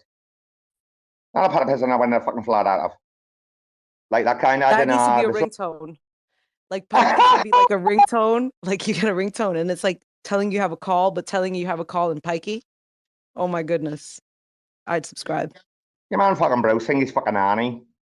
I got that one. I understood that one. I don't think I'm Arnie. I know that my uncle is Arnie. That's the difference. Do you know about Brad Pitt? Brad Pitt did a Daniel Day-Lewis for that movie. And he actually, I mean, wait a minute, let's get something straight, right? Bbandz, listen, if I was a woman and I'll be seeing your man Brad Pitt, I'm like, fucking Jesus Christ. I mean, he's a man, right? He's a hunk. Do you reckon or not? Is he you a sort or not? I don't know. Yeah, like he's a good looking guy. I mean, as he gets older, I don't think he's like aging like a fine wine, but like when no, babe, I'm not talking about you. I'm talking about Brad Pitt. You're agingly beautiful. This is my Mr. Clean over here. I thought Snatch was his best performance ever.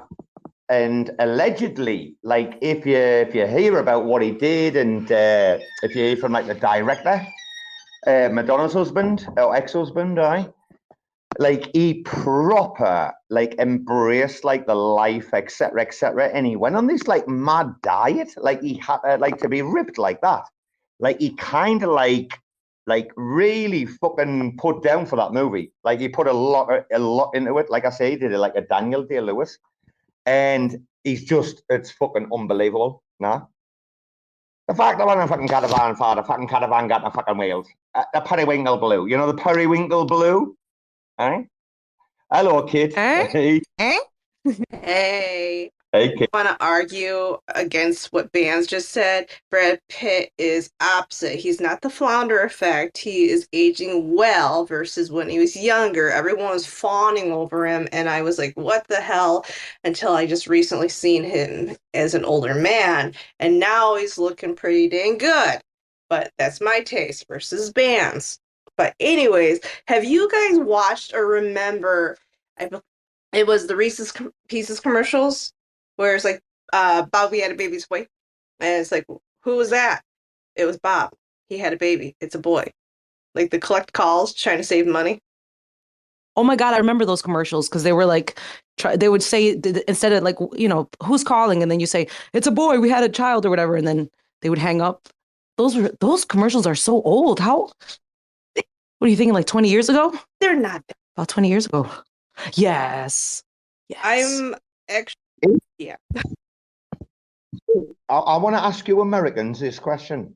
So, like British people, right? Or English, I'll describe myself. I'm English, but I'll talk about the British, right? Like, we get a lot of culture from America. So, like, all your TV shows and all your movies and everything's all played, like, back home. Obviously, blah, blah, blah. But, like, you guys obviously, like, normally, like, make, like, one of our, like, series, is like, into your own. Like, I heard about what Johnny Depp said, etc., like about Snatch, but the British movie scene. I mean, it's been a while since like something like Snatch came out, but like, have us Brits like got it? Like, is it something like you Americans are like, oh, this British movie's fucking class or what? How does it work out there? I don't know, by the way. No, not for me. I really enjoy Australian movies, but British, not quite so much. Like in the beginning, 90s, there's a lot of British shows, but I enjoyed a lot of dry humor British comedy. Australians got that like weird like color like thing on them. You know, like every Australian movie ever's got that like, weird yellow color on them. Like no one can figure it out, like what's going on. I think there's only like Wolf Creek that hasn't got that like yellow tinge to the, you know what I'm talking about? Looks like you're watching every movie through sunglasses. Oh my gosh. So wasn't there like a movie where what's his name? At Austin, the guy who plays Austin Powers, Mike Myers, where he's like in Canada, and then like when he crosses the bridge into America, like everything goes from like this weird yellow tinge color to like nowadays. Do you guys know what movie that is? I haven't seen that. No, I haven't seen that. No, it's on, I'm pretty sure it's on Amazon. It might be the Pentabyrinth or something. I can't remember. But anyway, so like he's saying that everything in Canada is like a little bit behind. And then once they got into America, like all of a sudden everything was clear. You could see everything really nice. And I think I know what you're talking about, that weird like yellow, like just seems a little off or old, right? Literally every Australian like movie, like kind of like real Australian movie, like not the big Hollywood productions that are filmed there. Because like I've been to places where Priscilla, Queen of the Desert, Pitch Black, Mad Max. I've been to like the places where all those were filmed, right? Like it's not what you see. And then they're really like the traditional like Australian like movies. When you see them, they've just got this like I probably, if I wanted to go and jump on IMDb now and grab like 10 movies, they've just got this weird. Who was it? Someone complained about this about 2 weeks ago. One of the Aussies, one of our Aussie mates, was complaining about this like 2 weeks ago. They're quite weird. Like, I don't know. British movies, I think, are a little bit different. I sometimes don't know if people get like the jokes, like they're right. Lock, Stock, and Two Smoking Barrels. Have you seen that or not? One of my favorite movies. I was actually sitting and talking with one of my friends about that movie yesterday and how great it is. Where do you think Winston comes from? Lol. That's kind of funny. Chill, Winston. Oh, look, he's eating the bamboo. And I said his name to you, and he just immediately stopped and gave me the eyes. Winston, come here. Ma, Where are you? Hi guys, it's the Pentaveret, and it's on Amazon. I think it's on Amazon. Netflix. Yeah, it's called. Yeah, that's the one where if you guys want to check it out, it's like a little 6-episode series thing. So I enjoy a lot of British movies just because that's where our Hollywood came from. Majority of all our movies came in the 1960s from Great Britain. I didn't know that. Britain's a weird place, you know. Like, it's so insular that those little islands, like, listen to these dogs. It's only when you get out of Blighty, right, when you escape Her Majesty's prison, or the floating island of serfs, as I call it, and why half my family like stopped talking to me overnight. It's quite weird. And when you go, here we go, these dogs. When we go back, when I go back, and I haven't been back for like nearly 9 years, man, oh Jesus, it's like the Temple of Doom. Guys, I'm gonna have to go. Wait a minute. I like a lot of documentaries and like I can't even talk. I'm just waking up. Documentary theme movies, and some of the best ones you've probably watched. Oh gosh, is David Bowie Labyrinth. So before that, there was Pan's Labyrinth, which was kind of a creepy horror movie, and that was pretty good. Same with Rocky Horror Picture Show. Yeah, I like never got around. I like that one. You never watched that, Bruce? No, I never got around to watch it. Sorry, So I've been a little AFK. Oh no, so they used to have this thing where people would go to the movies and like they would dress up and like the crowd would participate in in the movie. Super cool. It was like That's cool. Yeah. It's called like Total Theater, right? So is this a little bit like, and I think I've told Bbandz this one before, is this a little bit like when me and my friend, friends went to the cinema? And if I remember the release, if I'm right on this one, it was like, I think about December or January of that year, 1999 probably? Fight Club, I think I told you, and we had the freeze-dried mushrooms. So like in England, like for us to like keep our mushroom crop, which is like only available for a few weeks, yeah? You got to kind of freeze-dry these motherfuckers, put them in coffee jars. And it's like you're taking spoonfuls of like dust. It's fucking disgusting, but it's like gonna get you so whacked. And I just remember we had this coffee jar, 3 of us man gone to cinema and taking the fucking shrooms, going in and watching Fight Club on the massive like screen, like back in 1999. It was fucking different back then.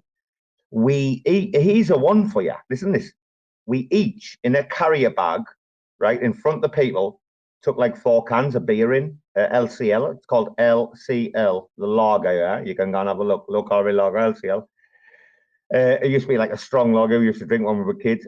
We fucking walked in there, like with 4 cans each in a bag, and took a spoonful of mushrooms each. God knows what was on there. Probably about 150 Liberty Caps.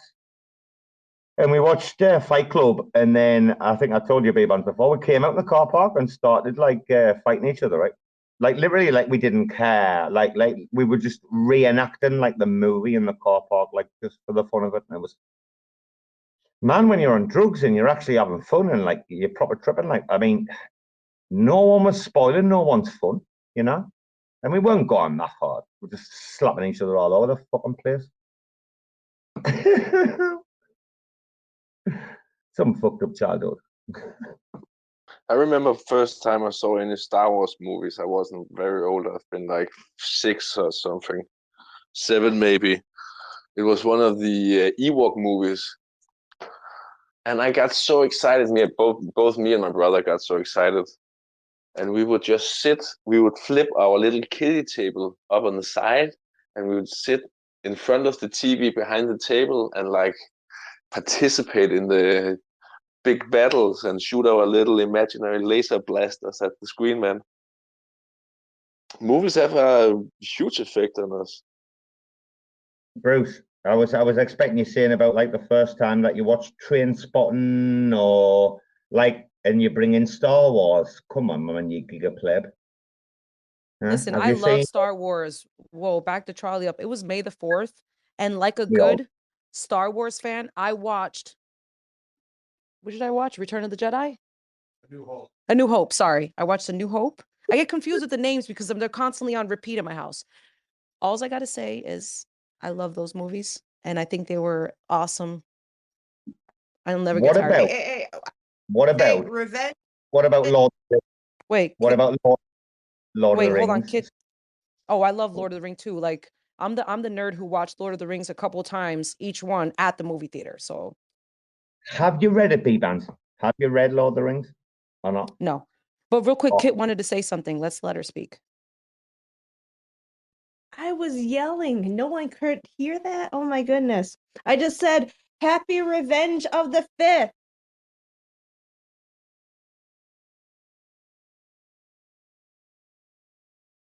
Oh, that was All right. very clever. Yeah, now I'm gonna have to like watch Revenge of the Sith. Thanks a lot, Kit. I love triggering you Star Wars fanatics. I am not one. I like Star Trek, and that's it. Oh my gosh, so you're a Star Trek fan? Hold on, what type of Star Trek fan are you? Are you Star Trek Next Generation? Or are you like all the Star Treks, Deep Space Nine, Voyager? Except for Discovery, the next one I have to watch is this new one that just came out because everyone Picard? so much better. Oh, with okay, so there is a new Star Trek one that I don't remember what it's called, but there's 2 Star Trek shows and that are brand new, but there's also, like, I'm so excited right now. There's also Picard, and I don't know if you're a Star Trek fan from like Star Trek Next Generation, the Picard is like the continuation as like Picard is older now, and it has all of the old people that were, in the original Enterprise show. Okay, that's it. I'm done. The old people. You just put your foot in your mouth and now you're muting. No, Bbandz. Please. I meant old people, like the old crew. Like there's new crews that have come, but then the older crew is back. And they're old, yeah. Like, oh my gosh, Picard, I was looking up his age. He's like 87 or something, still acting. I'm just saying. Well, his name's not Picard, it's Sir Richard, but anyways. Star Wars. Christopher Lloyd's in the new one with The Mandalorian. He's like, I don't know, 93, now 87 years old, but still, isn't that old? Surprised he remembers his lines. Like, I hope I can remember my lines, or not lines, but like things when I'm that old. Like, if I even make it that old, that would be awesome. But yeah, Picard is pretty sweet. Robo, you had your hand up, man. You just fucking talk if you got something to say. You're Pleb. No, no, but I mean, the culture is overflown. It's buzzing right. I want to ask a question. Am I the only pleb in the room? And please, anyone come up or give me an emoji. Am I the only pleb that's read Lord of the Rings 6 times and knows it inside out? Am I the only person in the room? Oh, kid's shitting on me. I don't know why she's shitting on me, kid. Oh, no. Why are you shitting on me? That was no. Like, no, you're not the only pleb. But if you want me to shit on you, sure. 6 freaking times. What was that? 6 times? What? Like, I can't say 6 times. Only read it once, and it was. I was 11, kid. I was 11 years old on LSD, sitting on my windowsill, reading like for like the last like couple of chapters by like street light. Like I stayed up oh my goodness. My journey and my life is connected to Lord of the Rings, actually, the book. Like that's the thing that when I took acid, but then I got into Lord of the Rings. And obviously I was into things like the Osric tentacles at the time. So you're going to jump on YouTube and just type in Osric tentacles and you'll see what I'm talking about. If anyone knows anything about Susie in the Banshees, Susie in the Banshees back in those days, etc. Like I was transfixed at, like I say, 11 years old, full of psychedelics, reading a book by street light, because obviously I didn't want to wake my parents up or fucking, tell them what I was doing. and it's one of the things that's had like one of the biggest effects on me. Like when I've been down bad, like I've always been able to live like the real story, like Frodo's real story, like which goes back. Like, okay, there's a real easy way to tell who's read the book and who hasn't. That's what's really interesting about Lord of the Rings. And the Times, I believe it was the Times of London in 1953, I think, that said about Tolkien, or about Lord of the Rings, sorry, not J.R.R. Tolkien. They said about Lord of the Rings that this is a statement by the Times of London, yeah. They went, the English-speaking language is currently divided into two camps: those that have read Lord of the Rings and those that haven't. And for me, it's rang true with me all my fucking life. And I'm going to say something to you now, right? If you ever in the future plan to have like conversations about like being well read and blah, blah, blah, and being through it, if Lord of the Rings isn't on your repertoire and Harry Potter is, then you're in the wrong game. You're not in academia. You're in plebademia, right? Oh, there's a new word for you. Like literally, I like Harry Potter, but like everything from Harry Potter came from like Lord of the Rings, and you just my dad did me and my brother that favor that he read both Harry Potter and The Hobbit and the Lord of the Rings out loud to us over several years as bedtime stories and like past, just to pass the time. You know what the problem is? Elvish and Dwarvish, and nobody wants to go there. Nobody wants to do the fucking appendices and actually find out like what Tolkien's trying to do. And Kit, 1 second. Listen, I'm Tolkien's biggest fanboy. I can give you a 2-hour space just on Tolkien in a heartbeat with no notes, right? Tolkien was the greatest linguist of our time. No, I mean, there's been nobody since. I mean, not even like Noam Chomsky. I mean, Chomsky like did what he did with the universal theory of grammar, etc., etc. But like Tolkien was front running this cunt by like 30, 35 years. I mean, I'll talk about any academia shit regarded to anything to do with like Lord of the Rings, the languages, Dwarvish, Elvish, etc., etc., etc. Kid, sorry, I need to shut up now, obviously. Oh gosh, no, it was not R.L. Tolkien. Tolkien was just making. It was a Epicurean of the guy who did the Dark Realms trilogies. The Dark Realms trilogies was basically what Dungeons and Dragons was based off of, and all the language of all these make-believe worlds. So each book trilogy, like the Dark Elf, which made it big, had its own language, and then you move over to the next trilogy. Timeline compared to Tolkien. Sorry, like Kit, I'm just asking you about this like contradiction kind of thing. Have you got a timeline compared to Tolkien for me?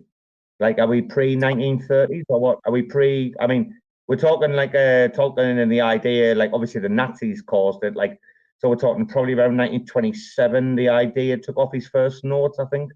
Like, what are you talking about, Kit? Please, timestamp yourself. Can't remember. I'm gonna have. You have to. If you're gonna come and talk about Dungeons and Dragons versus fucking Tolkien, like you need to. I mean, Bruce, are you in front of a computer? Check this guy out. I mean, if he precedes Tolkien, then I'll be like, oh, fantastic! I need to find out all about this shit. But like, I don't know. Pull it up just for you, but it's about 10 years difference. Right now, I'm running two different things because I'm also watching the IBC game here. But yeah, 10-year difference. It was actually before Dungeons and Dragons. There's two other authors that Tolkien actually mimicked and took over. Actually met the authors and they spoke and inspired him.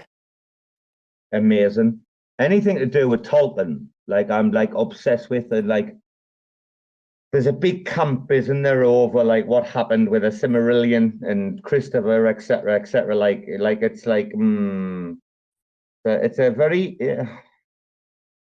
So some people discount Tolkien a lot, Kid, right?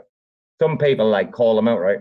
Like as a kind of charade kind of thing, whereas like he's probably like the greatest linguistics expert in the history of the world, right? It's very hard to be absolute, but he was very, very good, right? Dude, if you look at his ancient languages, his study of ancient languages in his work on the language tree that I've had to like study for etymology, for me, and I'm not gonna lie to you guys, I'm really like critical of people like Gandhi or like whoever, right? Like to me, Tolkien, fucking he's on a pedestal, like because of what I know about what he did and his pioneering like attitude, blah blah blah, and because of the fact I'm a linguistic analysis type of person myself, bro. I'm obsessed with him, you know. Bro, I just gotta do something with Starcase and the Wheelchair Mafia. Right, wait a minute. We're gonna, because we need to quit for a bit. I mean, let's be honest, the spaces we did last night, I mean, we haven't talked crypto tonight, but fucking hell. So we did ours, White Whale, Stargaze, and then OXEs back to back, right? OXEs and Seppi, yeah, back to back. We need a break. Bruce, what time does the Mint go live? How many hours left? 4 hours. All right. Are you going to jump on the official account when it goes live? I don't care. We can do it either way. I also just want to be mindful of the time and not put too much work on Finn's plate regarding those 6 hour long edits for him. I can say it's 2.5 hours. I'm going on holiday for a week, right? This Spaces has cleared my soul. It's fucking done what I needed to fucking be done, especially after last night when I spoke to my mum and I got so like emotional. And then she's going away on Sunday, and she's got like she's got to fly and then get on the boat and be settled in. My time's gonna, and I need to write some shit as well for work. So apart from RAC FM, you'll not see me for a week. I'll pop in Monday probably. I can't pop in Monday. I'm at work. I'll pop in Tuesday and Thursday. Just do what you need to do with the Wheelchair Mafia, and we'll get the transactions done. I'll publish them on the RAC FM account, and then I'm gonna fuck off and have a break. So I fucking need it. And Ambedo, dude, I hope you do as well, mate. Like Brasco, you too, bro. And Bbandz and Bruce. Let's go and take a fucking few days. Have a bit of rest. I don't know, it might just be me. Might be too emotional. Might be that time of the month, ladies. Robo. I have a space tomorrow with the launch of the beta release of Empawrium, and then we have the Friday one. Why is it not on the schedule? Because I haven't put it on the schedule yet. Supposed to fucking be. Didn't make me talk. The fucking on a fucking schedule. Huh? Come on. Fuck I want a fucking caravan for the fucking caravan got no fucking wheels. Why the fuck do I want a caravan when the caravan's got no wheels? Think about it. You wouldn't, would you? You wouldn't buy a caravan with no wheels, no? But I bet you like dogs. Not a fucking pot of piss, no when they're flinging that off. Bbandz, darling, fucking, hey, when we're broke, when we're fucking piss poor. Actually, that's a good one, you know, piss poor. So the piss thing out the window, the joke out the window, like it's relative to piss poor. Do you know where that comes from? No? Anybody know? Piss poor? You're all Googling right now. Okay, so back in the day, like 1500, 1400s, 1500s, yeah, they used to tan leather with piss and they'd come round to your house. So, oh look, Terra Spaces has come in to tell us to fuck off. Thank you, Finn. Anyway, they used to come round and they used to tan the leather with piss. And so they used to buy your piss off you, right? So the poor cunts, obviously the rich cunts at the time, the landowners, yeah, didn't sell that piss. They weren't that disrespectful or like or poor or whatever it is. But they used to come round and see, piss poor, right, comes from people selling piss 600, 700 years ago to be able to tan leather at the, because they couldn't get enough piss, by the way. Like they needed like as much piss as they could get their hands on. And what are you going to produce? Like You might be poor as fuck, but you're shitting and you're pissing, aren't you? You shit and go in your garden. I mean, if you want to go there. But you piss. Pour on the leather, like sell to the tannery, you know? The tannery, that's what they're called, yeah? Where they tan the leather. But yeah, man, piss poor. Don't even get me started on throw the baby out with the bathwater, because this happened on several occasions back in the days when they used to take a bath like once a year. And the kid would be the last one to put in, and sometimes the kid slipped under the water, but that's another story. Anyway, we're off. Bbandz, didn't hate me. I'm going to go and have a holiday. Consider me life. Make some decisions. I'm going to let Bruce just fucking do what he wants this weekend. Fucking on this account. I'll probably see you sometime next week. Like, I'm going to have a bit of a break, yeah. Take care. Hey, I just want to say, Robo, you are correct. I have been corrected. Yes, Tolkien, I did not know that he did his publications in 1937. So there's 3 authors. I gotta find the other author, though, because all 3 of them are amazing. The entire thing is built around World War II and the Nazis. Like, Tolkien projected what was going to happen ahead of his time, and it was a really amazing thing that he does. Like, his son Christopher wrote the autobiography. Yeah, like Tolkien was like literally he felt the Nazis. Okay, that's Anyway, it. that's it. Yeah, That's all let's come on. Let's get you to bed, Gramps. All right. Well, thanks everyone for coming over. RACfm.org. It's been a pleasure. I'm glad everything has worked out. Happily ever after, as they say. ImagineTheSmell.org. And I'm just gonna drop that shit right here. There's this principle in like Taoism where it's like the more you fight something, the more like the opposite of what you want inevitably kind of starts to happen. Chirping on the bird app, listening to nerds flap, wondering why the fuck my timeline's so cursed. It's like everybody's holding heavy bags in Web3. That's why they can't fly, they just drowning in the bird bath, fishing for some dry powder. Watch how we ignite the tower, blowing up their bank accounts, forgetting how to fight the power. Y'all don't even realize how deep this shit goes. They preach an open source, but don't listen to the code. And now it's mutiny, community, uprise. There's no more humility, futility, plus size. Motherfuckers leaking from the wrench down to the bare metal. Which side the line you bleeding out on when the dust settles? Motherfucking west side shit, needle and noose. Sticking with my armory, and Beto and Bruce. Repping psychedelic artistry, believing the truth. Like these motherfuckers even need a reason to sue? GM fam. Really worth all the effort? Is it really worth all the fighting? Is it really worth all the drama? And the answer, I think, is a clear no. They started using Zoom, now we finna zoom out. Teaching all these plebadites what this game's really all about. Little baby bitches when they choose to have fits. All you're left with is kibble when you lose all them bits. And that kibble's just sawdust, this shit is all rust. Not a great look, you're what we'd call all nuts. And I for one did not see that coming. Cracking open books, yo, that's a lot of money. Meanwhile, over here rewiring features. More critical thinking, less knee-jerk. More evolution, less shitcoin preachers pretending to be teachers. Y'all just predatory leeches. I mean, please, just look at the track record. A bunch of VC rap fucks sucking up the cheddar. The recipe is 2 steps, rinse and repeat. Now we all in your butts and we bring in receipts. GM fam, have a seat. If you're listening to this, my plea to you would be like, don't have to take a side on it. Just say like, is it really worth this war of attrition? It might cost us a lot more than what can be gained by like fighting this to the bitter end. And sometimes it's better to just like move on.